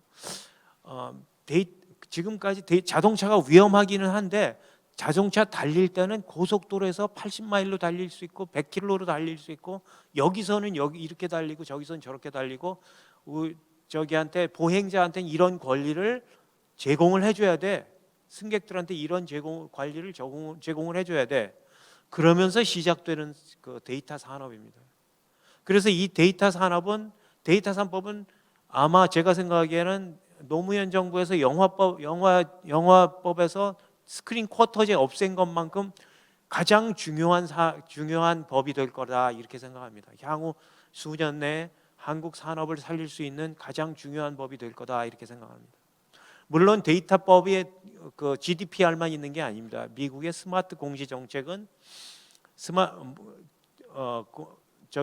소비자의 합리적인 의사결정을 위해서 충분한 그 데이터를 제공을 해라. 아니면 정부 주도 의료나 에너지 분야에서 어떤 그 인센티브나 그런 것들을 의무화하자. 이런 것들을 개인들이 선택할 수 있게 만들어줘야 된다는 정책들이 계속해서 나오기 시작했습니다. 그거를 따라가는 거죠. 그런데 지금 생각해 보면은 지금 데이터 3법이 통과하기 전에는 어떻게 우리 데이터법은 어떻게 돼 있었냐면은 무조건 개인정보 규제해야 돼. 규제해야 되는데 어떻게 해야 되는지 모릅니다. 그래서 개인정보를 규제해야 하는데 개인정보를 비식별로 하지 않으면 어떤 일이 벌어지냐면은 개인정보 비식별을 해서 내놓았을 때 그게 식별화가 되면은 형사처벌의 대상이 됩니다. 지금까지 개인정보보호법은 그랬습니다. 그랬는데 그렇기 때문에 데이터 쓰세요 그러는데 쓸 이유가 없어요. 내놓을 이유도 없고 제가 예컨대 어떤 통신회사의 예컨대 KT의 직원이라고 하면 제가 데이터를 다른 사람한테 내놓을 이유가 없어집니다. 왜냐하면은 혹시 내가 비식별화해서 내놓으면은 그게 혹시라도 잘못해서 식별 정보가 돼버리면 제가 형사 처벌이 됩니다. 제가 그런 법들이 있었던 겁니다. 그래서 수년 전부터 비식별화를 하자 그러면 우리가 비식별화를 하는데 K=5 익명성 K 익명성이라는 그 말 많이 들으셨죠? 그래서 K=5로 해갖고 익명성 처리를 하자. 그러고 말했습니다. 그랬는데요. 사실 지금 와서 말하지만 K=5 해갖고 익명성 처리하면은 그게 전산적으로 불가능합니다. 다시 말씀드릴게요. 전산적으로 undecidable하고 intractable하고 이런 거는 저는 문제라고 생각하지 않습니다. 하지만 K=5 했을 때 완벽하게 비식별화가 안 됩니다. 정부가 사기친 거예요, 사실은. 전산학적으로 사기친 거를 전국의 그 저기 하는 사업자들이 다 그걸 쓰고 있었어요. 그래놓고 K=5 해갖고 익명성 처리를 했는데 안 돼. 사실은 K=5 해갖고 익명성 처리를 해야 될 뿐만이 아니고 L=3 해갖고 다양성 저기 처리를 해줘야 됩니다. 그래갖고 비식별화가 되냐 하면 비식별화가 그래도 안 됩니다. L=3 해갖고 L=5 해갖고 하더라도 다양성이 L 다양성이라는 게 있습니다. 그 다음엔 T 근접성이라는 게 있습니다. 그걸로도 안 되니까 근접성 처리를 해갖고 서로 근접하지 않게 만들어줘. T=뭐 해갖고 T 근접성을 다시 한번 만들어줘야 됩니다. T 근접성을 만들어줬었는데도 완벽하게 비식별화가 되냐면 또 그것도 안 됩니다. 그래갖고 그 다음엔 뭐 델타 처리법, 뭐 T 처리법, 타우 처리법, 엡실론 처리법 이런 것들이 쭉 나옵니다. 온갖 이론들이 다 나오는데 마지막에 비식별화의 단점들을 보완하기 위해서 한 10개쯤의 알고리즘을 쓰면은 겨우 한 99% 비식별화가 됩니다. 그러니까 K 익명성 비식별화 처리는 사실은 사기였다 이거였죠. 그런 거에서 우리가 벗어난 겁니다. 지금 데이터 3법을 통해 갖고 그런 형사처벌 조항이 무식한 형사처벌 조항, 내가 내놓기만 하면 그게 식별화의 대상이 되면은 그거 안 된다. 형사처벌의 대상이 된 데서 우리가 벗어났어요. 데이터 3법에는 어떻게 되어 있냐면은 식별화의 의도를 가지고 감형 처리를 했을 경우 형사처벌을 받게 되어 있습니다. 물론 형사처벌이 그렇게 약하지는 않습니다. 하지만 지금까지는 그냥 무조건 실수해갖고 식별화가 됐어. 비식별화 처리했는데도 비식별화가 됐어. 식별화가 됐어. 그랬다 그러면은 형사처벌의 무조건 대상이 됐던 거에 비해서 어떤 의도를 가졌을 때 형사처벌의 대상이 된다. 그렇게 저기를 하기 시작한 겁니다. 그 다음에 안전하게 처리된 감형 정보가 이제는 활용이 가능해졌는데 그게 무슨 뜻이냐면은 개인정보보호법에 지금까지는 익명 처리된 거, 비식별화 처리된 것만 사용하게 돼 있었는데 이제는 감형 처리만으로 가능하게 됐습니다. 이게 사실은 양날의 칼이라고 볼 수 있는데 이게 감형 처리된 데이터는 어떤 다른 정보하고 결합하면은 식별화가 가능한 데이터를 감형 처리 데이터라고 합니다. 그래서 그 감형 처리된 데이터는 사실은 다소 위험한 점이 있습니다. 그런데 거기다 또 한번 완화된 건 뭐가 있냐면 데이터를 결합을 할 수 있게 만들어줬다는 거예요. 데이터를 지금 데이터를 가지고 결합을 해갖고 결합한 상태에서 감형화 처리를 해서 내보낼 수 있게 만들어줬다는 거죠. 그 이외에는 또 더 중요한 거는 개인 정보를 처음에 나는 어떤 A의 목적을 위해서 쓰겠어 했는데 A가 아니고 나 오늘 어느 날 갑자기 B 서비스를 위해서 써야 되겠다 하면은 개인의 동의 없이 내가 B 서비스를 쓸 수 있게 만들어줬습니다. 거기 굉장히 자세한 내용이 있습니다. 제가 거의 잘 안 보여서 그러는데 4개의 충족 조건이 있긴 합니다. 4가지 충족 조건이 있긴 한데 그 14조 2항 개인정보보호법 14조 2항을 보시면은 자세한 내용을 아실 수 있을 텐데 개인정보의 추가적인 이용 제공이 본인의 허가 없이 가능해졌다는 점은 어떤 면에서는 굉장히 전기형적인 저기가 있습니다. 그런데 이게 사실은 추가적인 이용을 제한한 상태에서 추가적인 이용이 가능하기 때문에 어떤 점에서는 프로 산업적으로 산업 기업적으로 좀 완화된 내용이다 이렇게 볼 수 있습니다. 그래서 이 데이터 3법의 의의를 따져보면은 첫 번째로 개인 정보가 이제는 굉장히 이동이 원활해졌다. 지금까지 데이터 사업자들이 우리나라에는 사실 데이터 사업자들이 뭐 네이버나 뭐 이런 사업자들이 데이터 사업자라고 볼 수 있고요. 가장 큰 사업자는 이제 구글이나 뭐 아니면은 페이스북이나 트위터나 뭐 이런 사업자들이 있는 건데, 그 사업자들이 이제는 내가 그 사업자들한테 개인이 내 데이터 내놔 그래갖고 내 데이터를 다른 곳으로 마음대로 옮길 수 있게 만들어줬다는 겁니다. 그러니까 그래서 이제 물론 페이스북이나 구글은 데이터 트랜스퍼 프로젝트라는 걸 하기 시작했지만요.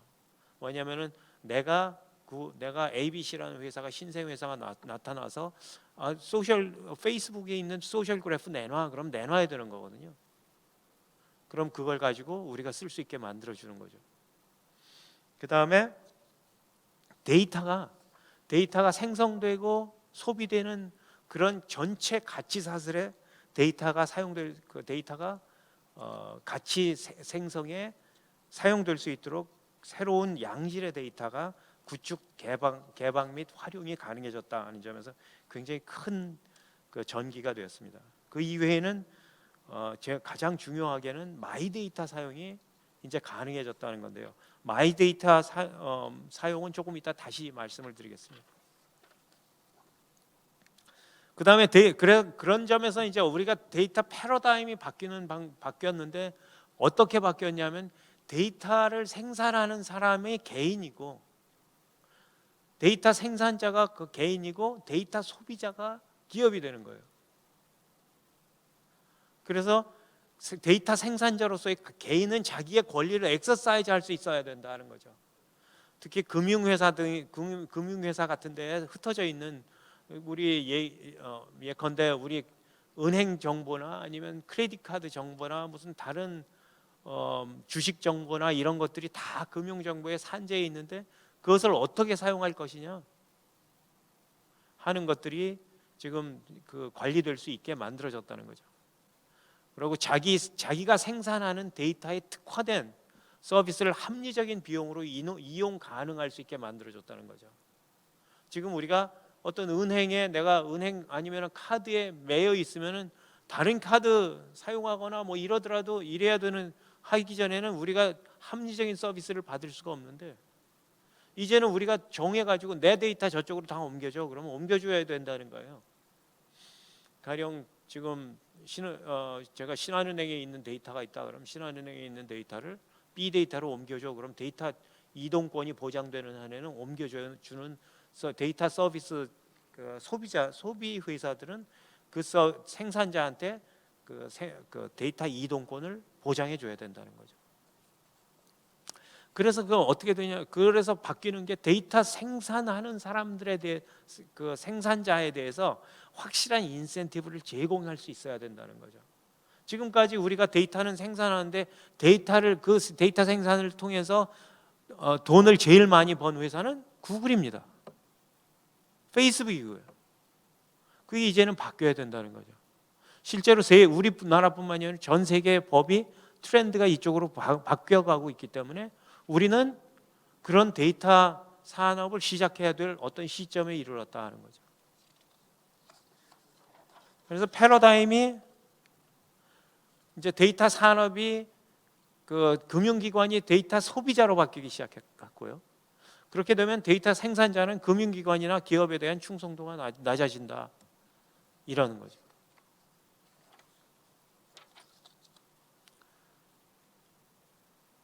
내가 지금 1분 남았다고 얘기하는 건가요? 내가 지금? 그래요? 내가 20분 벌써 얘기했어요? 그럴 것 같지 않은데? 알겠습니다. 자, 그런데 좀 제가 생각이 좀 위험하다고 생각하는 그 생각은요, 사상은 어떤 변호사분이 이런 주장을 하셨더라고요. 개인 정보는 사회적 자산으로 간주돼야 되고 생산된 데이터는 개인의 전유물이라기보다는 사회적 자산의 일부로 봐야 된다. 그게 무슨 뜻이냐면 제 개인의 개인 정보를 국가에서 얼마든지 사용할 수 있게 만들어줘야 된다는 주장을 하고 계시더라고요. 저는 이런 사상은 정말 위험하기 짝이 없다고 생각하는 게 우리 집을 짓는데 사회적인 인프라가 사용됐기 때문에 우리 집을 국가에서 사용해도 된다고 얘기하는 거하고 거의 유사합니다. 이런 일이 벌어지면 안 될 거겠죠.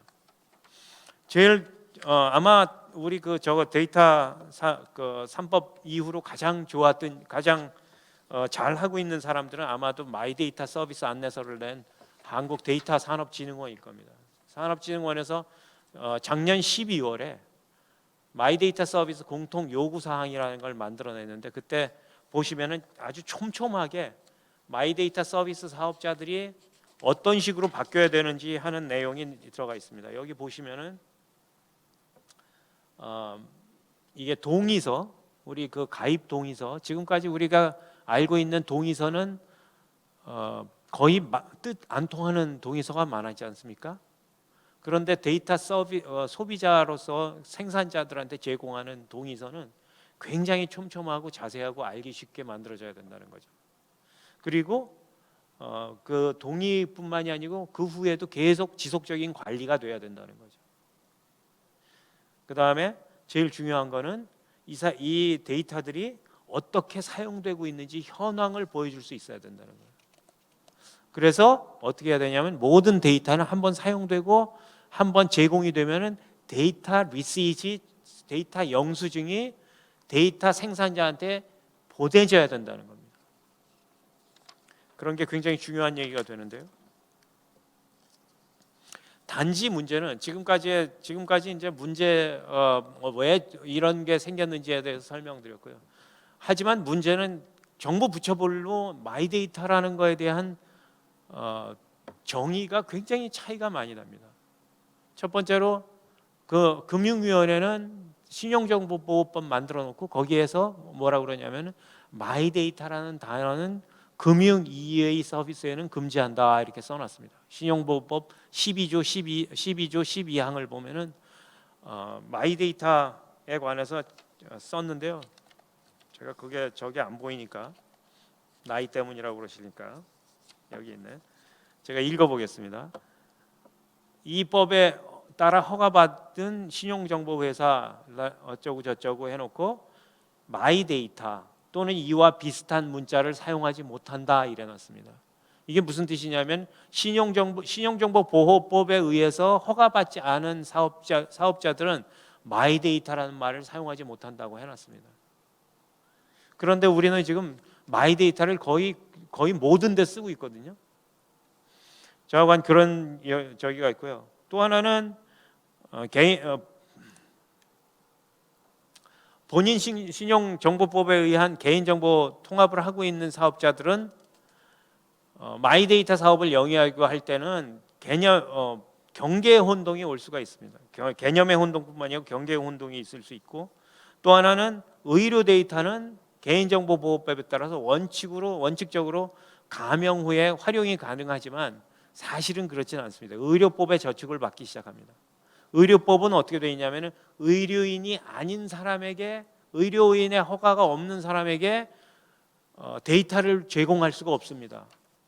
그래서 예컨대 의료법 21조 기록 등 열람에 관한 저기를 보면 의료인, 의료기관의 장, 의료기관 종사자는 환자가 아닌 다른 사람들에게 환자에게 관한 기록을 열람하거나 그 사본을 내주는 등 내용을 확인할 수 있게 하여서는 안 된다. 지금까지 데이터 3법만 얘기하다가 갑자기 의료법이 튀어나오니까 전혀 다른 얘기가 되어버리죠. 그러면 마이데이터 사업자를 지정 대리인으로 인정이 가능할지 그런 거에 대한 검토가 필요하다는 거죠. 그래서 지금 이런 여러 가지 문제뿐만이 아니고 기술적 이슈도 있습니다. 제도적 이슈뿐만이 아니고 기술적 이슈는 데이터가 횡적으로 연결이 가능한지, 횡적으로 연결이 가능하지 않으면 아까 말씀하신 인공지능의 사용이나 이런 것들이 거의 불가능해집니다. 그런 경우 그렇다 그러면은 이거를 어떻게 연결을 해야 되는지, 그렇다 그러면은 메타데이터는 어떻게 관리해야 되는지, 이거에 관해서 아까 지금 데이터 청에 대해서 조 교수님이 데이터 청에 대해서 얘기하셨는데 이게 데이터 청이 해야 될지 민간 단체가 해야 될지 잘 생각해야 됩니다. 저는 어떤 생각을 하냐면은 정부가 뭔가를 열심히 하다가 보면은 민간이 해야 될 일들을 하고 있을 때가 많습니다. 우리가 그런 경우 정부가 해야 될 일은 축구장 만들고 심판 노릇하는 건데 갑자기 정부가 튀어나와서 선수 노릇하고 있어요. 선수들 잘 못 뛴다고. 우리 그런 경우 있었지 않습니까? 우리 잘 알고 있는 액티브엑스 기억나시죠? 액티브엑스 해놓고선 마이크로소프트하고 어떻게 짬짬이를 해먹었는지 그 처음 시작할 때 마이크로소프트 액티브엑스 가지고선 공인인증서 만들었다. 그거 뽑아내는데 20년 걸렸어요. 그죠? 생각나세요? 우리가 지금 정부가 데이터 디지털 뉴딜 정책을 세우는 건 너무 좋은데 선수로 뛰면 안 된다는 거예요. 선수로. 지금 메타데이터 관리하는 거 선수 노릇 하려고 그러는 거예요. 잘 생각해 보세요. 왜 선수가 거기에 무슨 메타데이터가 들어올 줄 알고 겨우 정부가 끼냐 이거죠. 선수 노릇 하지 마시라. 정말로 중요한 거는 정말로 마이 데이터가 이렇게 가명화로 릴리즈가 가능하기 때문에 사실은 정말 위험한 일이 될 수 있다. 왜냐하면 사고가 크게 날 수 있다는 거죠. 그렇지 않아도 우리 피싱 많이 당하는데, 그죠? 피싱 많이 당하는데 실제로 피싱 당할 거다 하고 말씀드릴 수 있습니다. 제가 데이터 산업 현황 이거는 데이터 거래소를 설립한다는 것도 아까 말씀하셨는데 데이터청까지는 제가 참겠습니다. 그런데 데이터 거래소는 제발 선수 노릇 하지 마세요. 제가 말씀드리는 게 저기가 해야 될 일이 많은데 데이터청으로서 해야 될 일이 많은데 데이터청으로서 해야 될 일이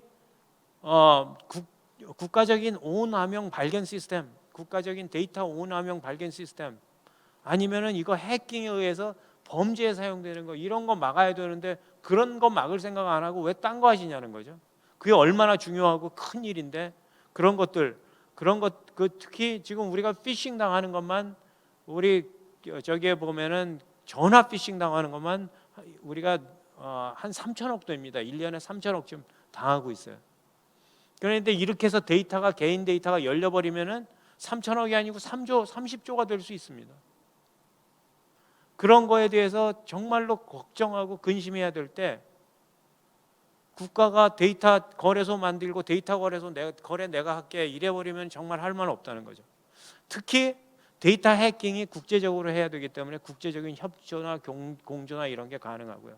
필요해야 되고 정말로 중요하게 추진돼야 되고요. 마지막으로 정말 중요한 건 데이터 익스체인지나 데이터 수출 수입이 돼야 될 때 국제적으로 정말로 데이터 산업이 우리가 지금 ABC라는 회사가 구글하고 경쟁해야 되는 시점에 와 있는 거예요. 데이터 산업이잖아요. 네이버가 구글하고 같이 경쟁을 할 수 있는 시점에 와 있는데 그걸 저기가 국제적으로 GDPR에 가서 우리가 어크레디테이션 주는 회사들하고 함께 교환하자. 우리 같이 어크레디테이션 시스템을 공유해서 우리 그거 공유해 갖고 앞으로 나가게 하자. 이런 게 돼야 되는데 그런 것들에 대한 걱정은 없이 데이터청 설립. 오케이. 데이터청 설립은 정말 필요하다고 보지만 데이터 거래소 설립.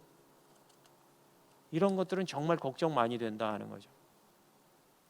하지만 저는 어떻게 생각하냐면 이 데이터 3법에 의해서 우리 대한민국이 실제로 글로벌 데이터 강국이 될 수 있는 단추는 끼워졌다고 생각합니다.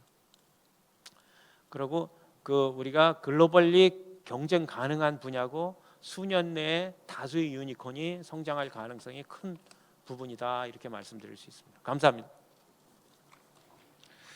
네, 마이데이터와 관련된 기술적, 정책적 이슈 및 여러 가지 해결 방안에 대해서 좋은 시사점을 내주신 이영환 대표님께 다시 한번 감사의 말씀드리겠습니다. 저희가 조금 시간이 지연됐는데요. 바로 토론 세션에 좀 들어가도록 하겠습니다. 토론 세션에서는 앞서 발제를 담당해 주신 세 분의 발제자와 두 분의 토론자를 더 모시고서 저희가 세션을 진행하도록 하겠습니다. 토론자로는 RT캐스트의 데이터 사업 부문을 맡고 계시는 김유신 박사님과 동국대학교 미디어 커뮤니케이션 학과의 황하성 교수님께서 토론자로 참석을 하시고요. 이 토론 세션의 좌장은 공동 주최이신 한국 데이터 사이언스 학회의 김장현 교수님께서 좌장으로서 토론 세션을 이어가시도록 하겠습니다. 네, 안녕하십니까.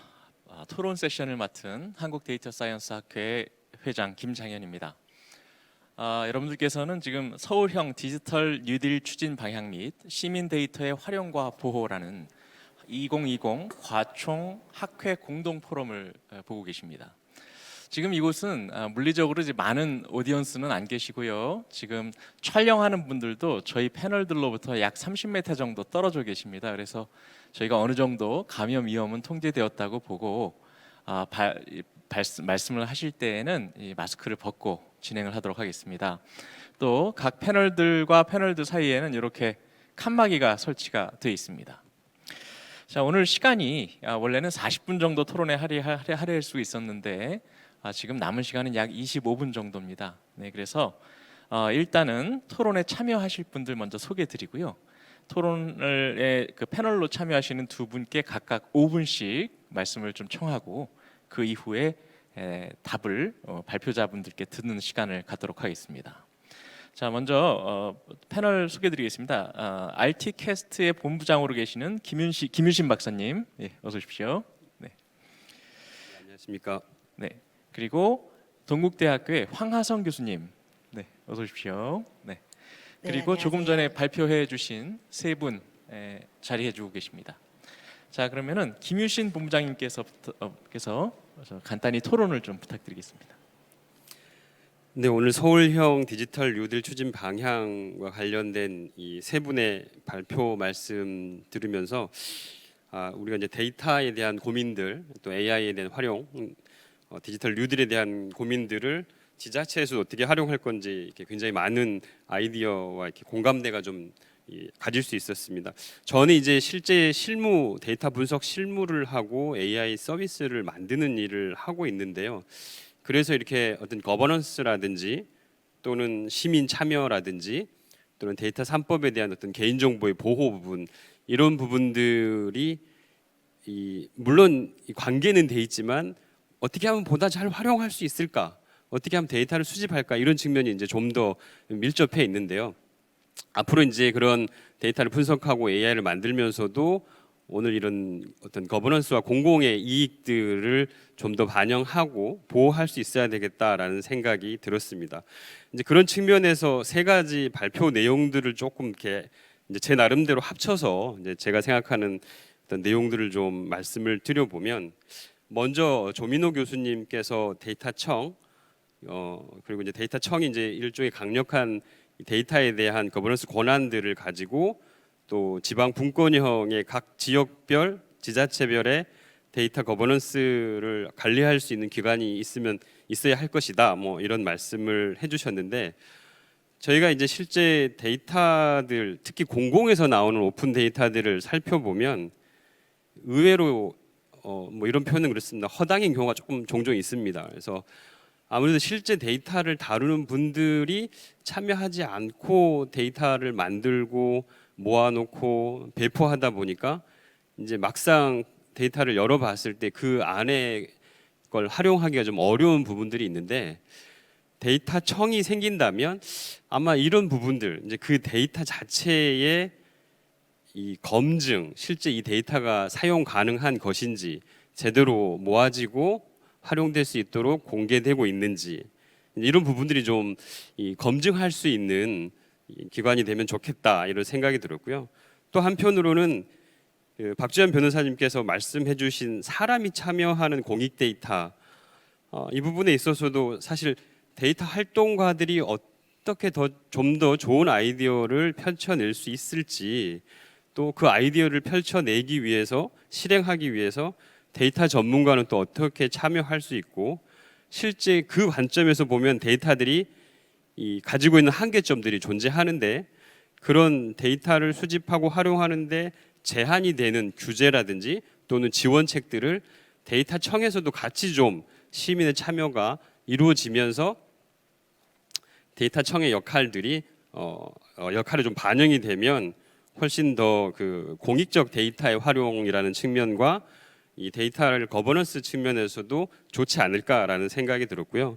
마지막 이영환 대표님께서 말씀하신 이 정부가, 공공기관이 선수 노릇하지 말라라는 말씀이 참 인상 깊었는데, 사실 직접 플레이어가 되려다 보니까 이게 가끔씩 이게 실수를 하게 되는 경우가 더 있는 것 같습니다. 실제 바깥 세상에서 데이터나 AI로 이 수익을 만들어내는 비즈니스 모델을 만들어내고 경제적 가치를 만들어내는 사람들을 보면 어떤 상황에서든지 이 비즈니스 모델을 만들어냅니다.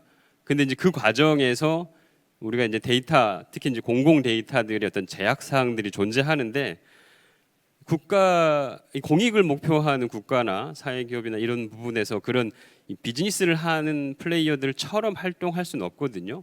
그래서 근데 이제 이게 어떤 국가 경제를 지원하는 측면이라면 그 정말 바깥 세상의 플레이어들이 잘 뛸 수 있는 환경들을 지원해주는 역할로서의 이 거버넌스들이 구축이 되고 지원이 되면 더 좋겠다. 또 거기에 공익 데이터 어떤 사회적 시민들의 적극적인 참여가 있으면 좋겠다. 이런 생각이 좀 들었습니다. 제 의견은 여기까지 말씀드리겠습니다. 네, 협조해 주셔서 감사합니다. 좋은 말씀 감사하고요. 네, 황하성 교수님. 네. 네, 안녕하세요. 동국대학교 미디어 커뮤니케이션학과 황하성입니다. 사실 저는 이 디지털 뉴딜 사업에 대한 얘기들을 많이 들어오긴 했었는데, 저는 미디어 커뮤니케이션 학자로서 사실 어떻게 보면은 어떤 기술적이나 법적 측면보다는 이런 데이터를 생산하고 그 다음에 관리하고 어떻게 보면은 주체자로서 이용자로서의 역할을 조금 더 제가 많이 학문 쪽으로 관심을 가지고 연구를 하고 있지 않았나라는 생각이 들면서 오늘 발제 세 분의 얘기를 들으면서 제가 결과적으로 제가 많이 생각했던 용어는 디지털 리터러시나 우리 일단 아까 이용환 변호사님과 박지환 변호사님의 얘기를 발표를 들으면서 일단 데이터에 대해서 이 데이터를 생산하고 그 다음에 이용하고 관리하고 이 모든 주체가 어떻게 보면 우리 시민이기 때문에 우리들의 역할이 조금 더 중요해지는 것 같다라는 생각을 하면서 디지털 리터러시의 필요성에 대해서 적극 동의하고 그리고 이런 부분들에 대해서 어떻게 보면은 정부가 이런 디지털 뉴딜 사업 자체에 대한 얘기들을 긍정적인 측면도 많이 하고 있지만 아까 박지환 변호사님이 얘기하신 대로 시민 부분이 조금 빠져 있다라는 측면에서 볼 때 우리 시민들 스스로가 아까 이영환 변호사님이 말씀하신 것처럼 이제는 우리가 데이터 생산자이고 관리자이고 그 다음에 기업은 어떻게 보면은 데이터 소비자인 이런 시대에 왔기 때문에 사실 어떻게 보면은 우리 이 생산자이고 관리자인 우리 시민들이 이런 데이터 이용과 활용과 생산과 관리에 대한 이해, 학습이 좀 필요하지 않을까라는 측면에서 교육의 필요성도 저는 좀 느낄 수가 있었습니다. 그래서 약간 다른 그런 어떤 조민호 교수님이 얘기하셨던 디지털 뉴딜 사업의 어떤 정부 정책 방향 그리고 어떤 디지털 댐 이런 정부 조직 거버넌스의 필요성 저도 동의를 하고요. 또한 그 다음에 이제 이런 데이터가 만들어지고 이용하고 활용하고 이런 측면에서 데이터 3법이라고 하는 새 법이 생겼을 때 과연 우리 시민들은 이런 데이터 3법에 대한 어느 정도 이해를 가지고 우리가 이제 정말 우리 데이터를 우리가 생산하고 관리를 할 수 있는데 또한 우리가 지금까지는 무조건 동의를 해서 내 데이터를 제공만 해야 되는 상황이었는데 이제는 기업이나 다른 금융기관에 내 데이터를 빼달라, 다른 곳으로 이동해달라 이런 식의 이동권까지도 우리가 가질 수 있는 이런 측면으로였다면 변화가 왔다면 이 데이터의 생산 주체자인 시민들이 여기에 대한 이해성이 저는 높아져야 된다라는 측면에서 데이터 리터러시나 아니면은 아까 이 박지환 변호사님이 얘기하셨던 데이터 컨피던시에 대한 그런 중요성들이 조금 더 정부에서 시민들의 교육 차원에서 조금 더 그와 관련된 교육 프로그램들이 좀 활성화되었으면 좋겠다. 예, 그런 생각을 해보았습니다. 이상입니다. 네, 황하성 교수님 좋은 말씀 감사합니다. 오늘 발제자 세 분과 또 우리 패널 선생님들의 의견은 모두 개인 의견이고 저희 행사 주최할 기관과는 별도 관계가 없다는 점을 다시 한번 말씀을 드리고요. 다시 이제 발제자분들께 마이크를 좀 넘기면서 먼저 첫 번째로 조민호 교수님, 네, 저희가 사전에 네. 좀 질문을 좀 받아놓은 게 있습니다. 그래서 이 질문 중에서 김희용이라는 두 분께서 두 가지 질문을 주셨는데요. 빅데이터를 시정에 반영한다는 것, 또 그다음에 인공지능 사업을 도입한다라고 광고를 하지만 실제로 들여다보면은 과거식으로 하지 실질적인 성공 사례는 전무후무합니다라는 의견 1번으로 주셨고, 두 번째는 전문가들은 디지털이 대안이다라고 외쳐대지만 국민들은 전혀 실감하거나 실제의 삶에서 중요성을 느끼지 못합니다. 국민들이 체감하고 실감하는 디지털은 과연 무엇입니까? 라는 질문을 사전에 보내오셨어요. 그리고 방금 두 분의 또 토론자께서 말씀을 주셨습니다. 그래서 여기에 대해서 좀 간단히 답변을 한 3분 정도, 5분 정도 좀 부탁드리겠습니다.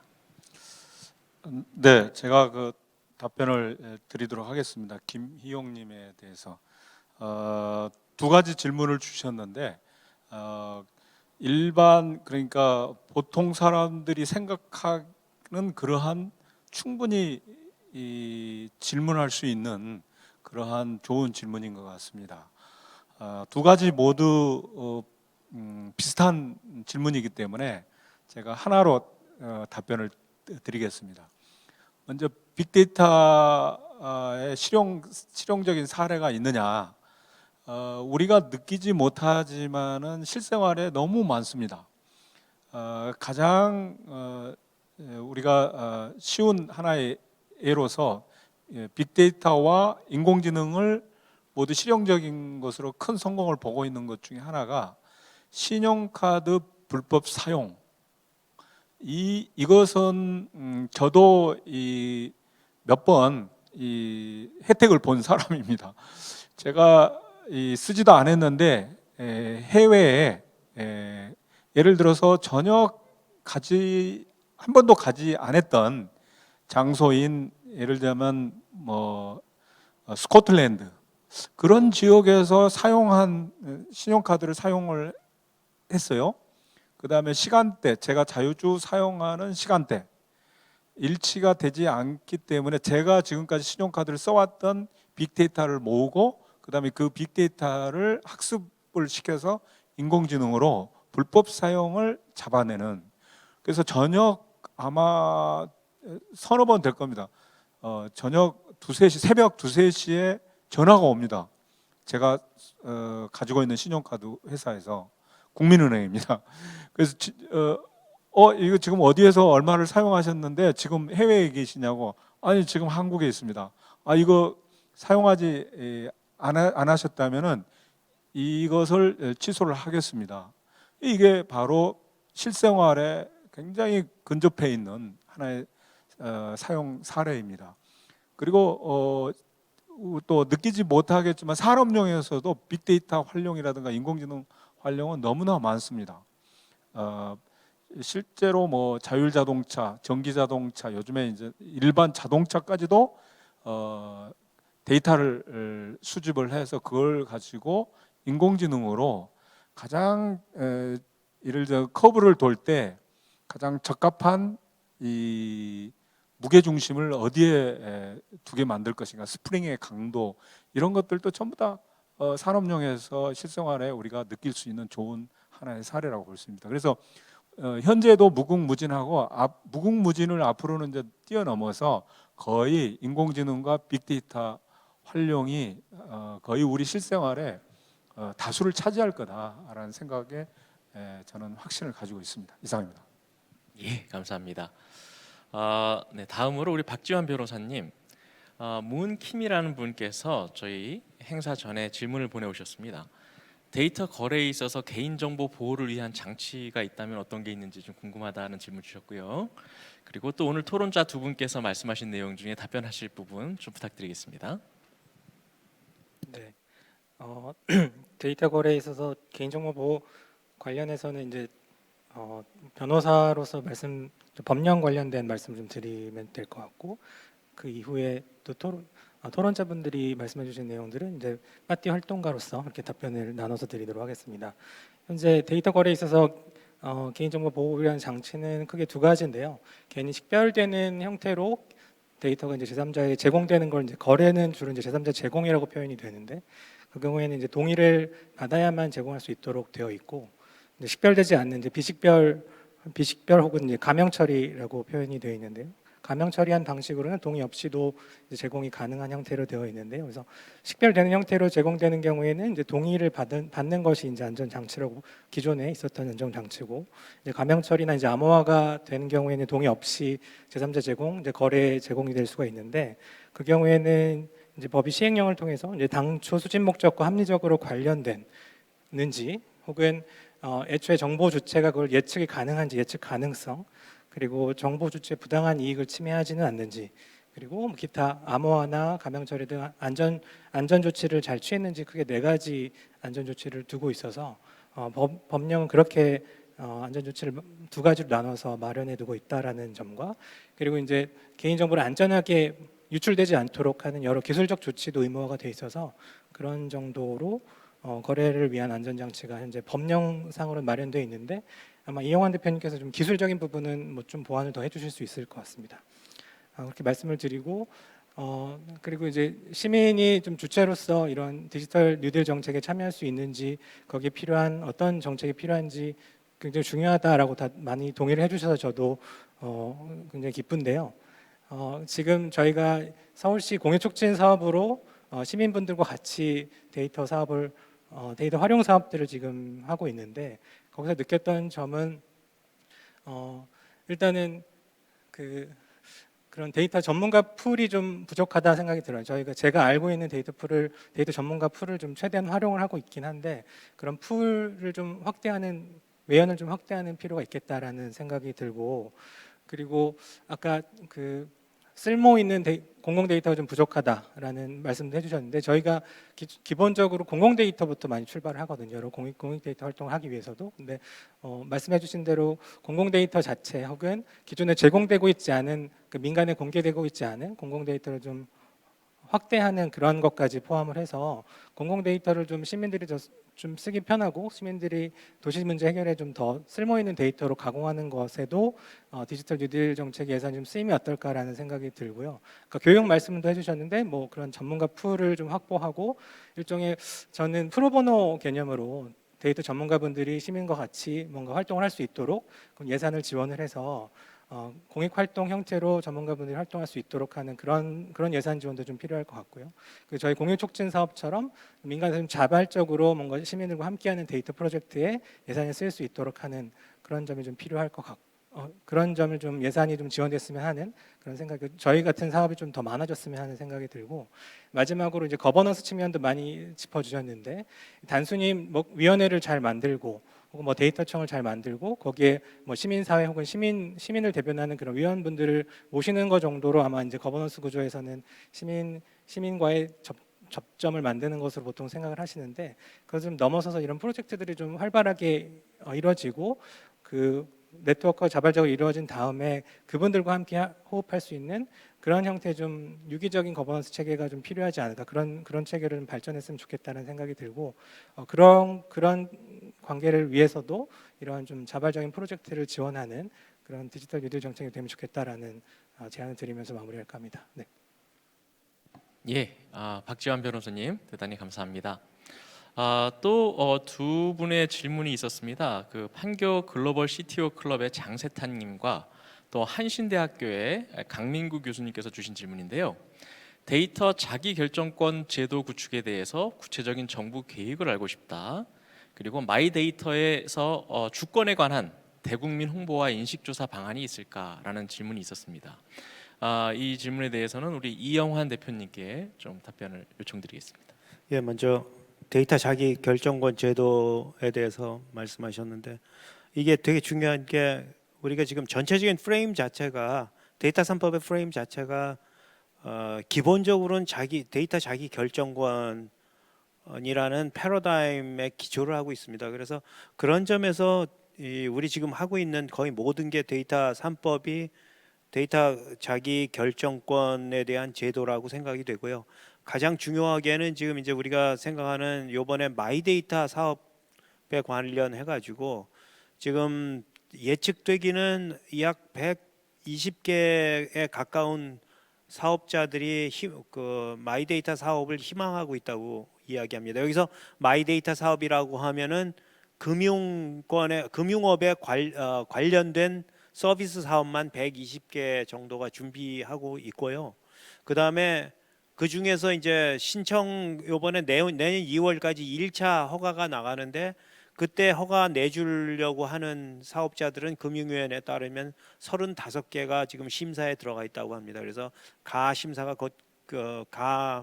허가가 금방 날 거고요.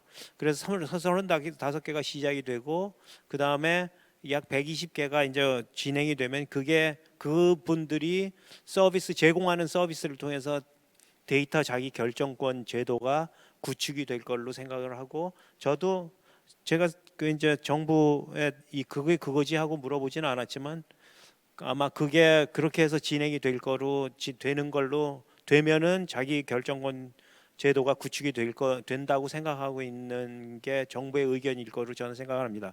또 하나는 지금 이제 마이데이터 주권에 대한 대국민 홍보와 인식 조사 방안은 사실은 교육이 가장 중요합니다. 교육이 가장 중요한데 지금까지 정부로 보면은 너무 빨리 일이 벌어지고 있어가지고 데이터댐 교수님 데이터댐 알리기도 힘들어 죽겠는데 자기 정보 결정권 이런 거는 홍보하거나 뭐 이래 본 제가 들어본 적이 없는 것 같아요. 그렇죠?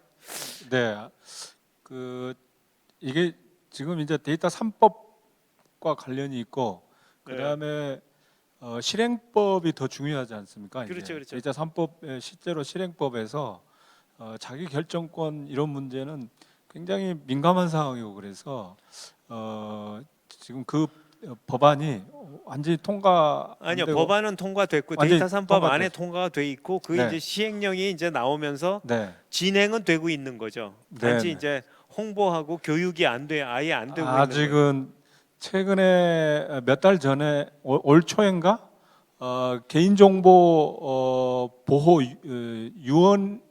위원회라는 게 생겼어요. 그게 이제 정부의 장관급으로 이게 격상이 돼서 거기에서 홍보라든가 그다음에 이 교육이라든가 이런 게 진행이 돼야 될 상황이라고 봅니다. 그래서 만약에 이 뭐 데이터청 이러한 행정 조직이 생기더라도 거기에서 업무보다는 개인정보보호위원회에서 실행을 해야 할 사안이라고 봅니다. 제가 보기에는. 제가 만약에 그거 이제 지금 그 대답한 거에 추가로 이제 두 분 발표한 걸 제가 약간 커멘트를 하면은 저는 서울시에서 하는 그 시민이 참여하는 데이터 산업, 데이터 정책 그게 굉장히 좋아 보이더라고요. 그런데 지금 제가 거기서 하나 약간의 그 문제점이라고 생각한 거는 데이터에 대한 전문가 이제 시민이 아이디어를 내고 데이터 전문가가 참여를 해가지고 솔루션을 도출을 하고 하는 내용인데 저는 어떻게 생각하냐 어떤 생각이 들었냐 하면은 데이터 전문가가 가장 잘 알거든요. 그래가지고 데이터 전문가를 먼저 섭외를 하고 그 사람들이 프로모터가 돼가지고 예컨대 지금 우리가 복싱 선수가 많다 그러면 복싱 선수 누구하고 붙여야지 흥행이 되는지 잘 모르거든요. 데이터가 많다 그러면 우리 데이터 많아 그래서 내놓는 것보다는 프로모터들한테 어느 데이터가 2개가 붙어야지 이게 흥행이 되는지 복싱에서 프로모터가 그런 역할을 하거든요. 그래서 프로모터들을 먼저 데려다가 좀 매치 메이킹을 시키면서 해야지 흥행이 되는 거 아닐까 이런 생각이 듭니다. 그리고 서울시에서 하는 거를 정부에서도 좀 적용을 해서 가져가면 어떨까 하는 생각이 좀 듭니다. 감사합니다. 네. 네. 아까 말씀하신 대로 이제 시민 참여형 데이터인데 이것을 제가 오늘 발표한 이게 플랫폼입니다. 여기에 포함이 돼 있습니다. 그러니까 이 플랫폼에 마이 데이터, 즉 개인 데이터를 제공하는 사람들은 언제든지 접속을 해서 아까 말씀하신 대로 개인이 제안하는 아이디어라든가 또는 개인이 인공지능 모델을 만들 수가 있습니다. 그러니까 이게 이제 지금 당장은 안 되지만 굉장히 쉽게 그러니까 그러니까 보통 사람들 누구나 쓸 수 있도록 인공지능 모델링, 그다음에 데이터를 제공받아서 학습을 시킬 수 있도록 이렇게 시민 참여형 이 플랫폼까지 포함이 되어 있습니다. 여기에 보면. 그래서 그 부분은 굉장히 중요한 하나의 그러니까 데이터라든가 인공지능의 대중화를 꾀하기 위해서는 매우 중요한 사업이라고 생각합니다. 동감합니다. 네, 네, 아주 우리 패널 분들께서 자연스럽게 토론을 많이 해주셔서 감사하고요. 사전에 들어온 질문이 하나 남았습니다. 서울의 디지털 전환이라는 것이 모든 시스템의 전환을 의미하는 것인지, 시민의 삶의 질 향상을 위한 것인지, 또는 4차 산업의 경쟁력 강화를 위한 것인지 궁금하다라는 질문을 장미혜님께서 보내주셨는데, 이것은 아무래도 오늘 주최 측인 우리 서울디지털재단의 박건철 박사께서 간단히 좀 답을 주시면 좋겠네요. 네, 제가 토론 패널은 아니지만은 지금 이제 교수님께서 말씀하셨고 좀 뭐 제가 생각하는 방향을 좀 간단하게 말씀드리겠습니다. 뭐 4차 산업혁명이라는 얘기도 많이 나오고 이제 도시의 디지털 전환이라는 얘기도 많이 나오고 스마트 시티라는 얘기도 여기 질문에는 없지만 스마트 시티라는 얘기도 많이 나오는데 그것은 이제 목적이 될 수도 있고 방법이 될 수도 있지만은 저희 서울시 같은 경우에는 적어도 순수하게 이 어떤 도시 문제를 해결하고 그 도시 문제 해결을 통해서 시민의 삶을 윤택하게 하고 안전하게 만들기 위한 어떤 하나의 방법으로서 좀 더 저희는 좀 초점을 두고 좀 접근하고 있습니다. 그래서 아주 뭐 최신의 기술들을 당장 도시에 적용해서 아주 멋진 뭐 기술적으로 굉장히 꽉 차 있는 멋있는 도시를 만드는 것보다 아주 작은 기술이라도 그것이 도입이 돼서 시민 생활의 한 군데 한 군데를 다 바꿀 수 있는 그런 노력들이 쌓이는 스마트 도시나 디지털 전환을 만드는 게 저희 재단이나 서울시에 지금 추진하고 있는 내용이라고 간단하게 정리할 수 있을 것 같습니다. 네, 감사합니다. 이상 토론을 마치도록 하겠습니다. 네, 지금 시간이 다 돼서요. 저희가 이제 미처 다른 질문들도 많이 있지만은 다 못하고 좀 맞춰야 될 것 같습니다. 오늘 서울형 디지털 뉴딜 추진 방향 및 시민 데이터의 활용과 보호라는 주제로 2020 과총 학회 공동 포럼을 저희가 진행을 했는데요. 조금 아쉬운 분들도 있고 또 오늘 많은 좋은 내용들이 좀 나온 부분들도 많이 있습니다. 이런 부분들은 저희 서울시라든지 학계에서 연구하시는 분들이 다 공유를 해서 좀 더 나은 모습들을 만들어가는데 활용할 수 있도록 저희가 노력을 많이 하겠습니다. 이상 오늘 학회를 마치고요. 마지막으로 혹시 괜찮으시다면 김장현 회장님께서 뭐 폐회사 잠깐 말씀해 주실 수 있으실까요? 네, 이제 한국은 선망의 주체가 아니라 이제 선망의 대상이 되고 있는 나라입니다. K-팝, K-컬처, 최근에는 또 K-방역까지. 하지만 우리는 이제 이미 30여 년간 전자정부에 있어서는 선도국가였습니다. 이미. 앞으로 우리 서울시와 서울디지털재단이 펼쳐가는 디지털 뉴딜의 미래가 데이터 3법이라는 어떤 제도적인 보장과 동시에 데이터 사용의 자기결정권 등 또 사용자의 권리 또 그 개인의 인권 등을 충분히 보장하는 양 날개를 잘 갖추고 균형 있게 펼쳐서 멋지게 날아오르길 기대하면서 오늘 참여해 주신 여러 발제자님들 그리고 토론자님들 그리고 또 진행해 주신 우리 서울디지털재단과 두 학회 그리고 무엇보다도 과총 너무 감사하고요. 여기서 또 지금 현장에 제가 비춰드리진 못하지만 많은 스태프분들께서 제작에 참여해주고 계셨습니다. 대단히 감사합니다. 네, 이상으로 오늘 행사를 마감하도록 하겠습니다. 시청해주신 여러분 대단히 감사합니다. 감사합니다.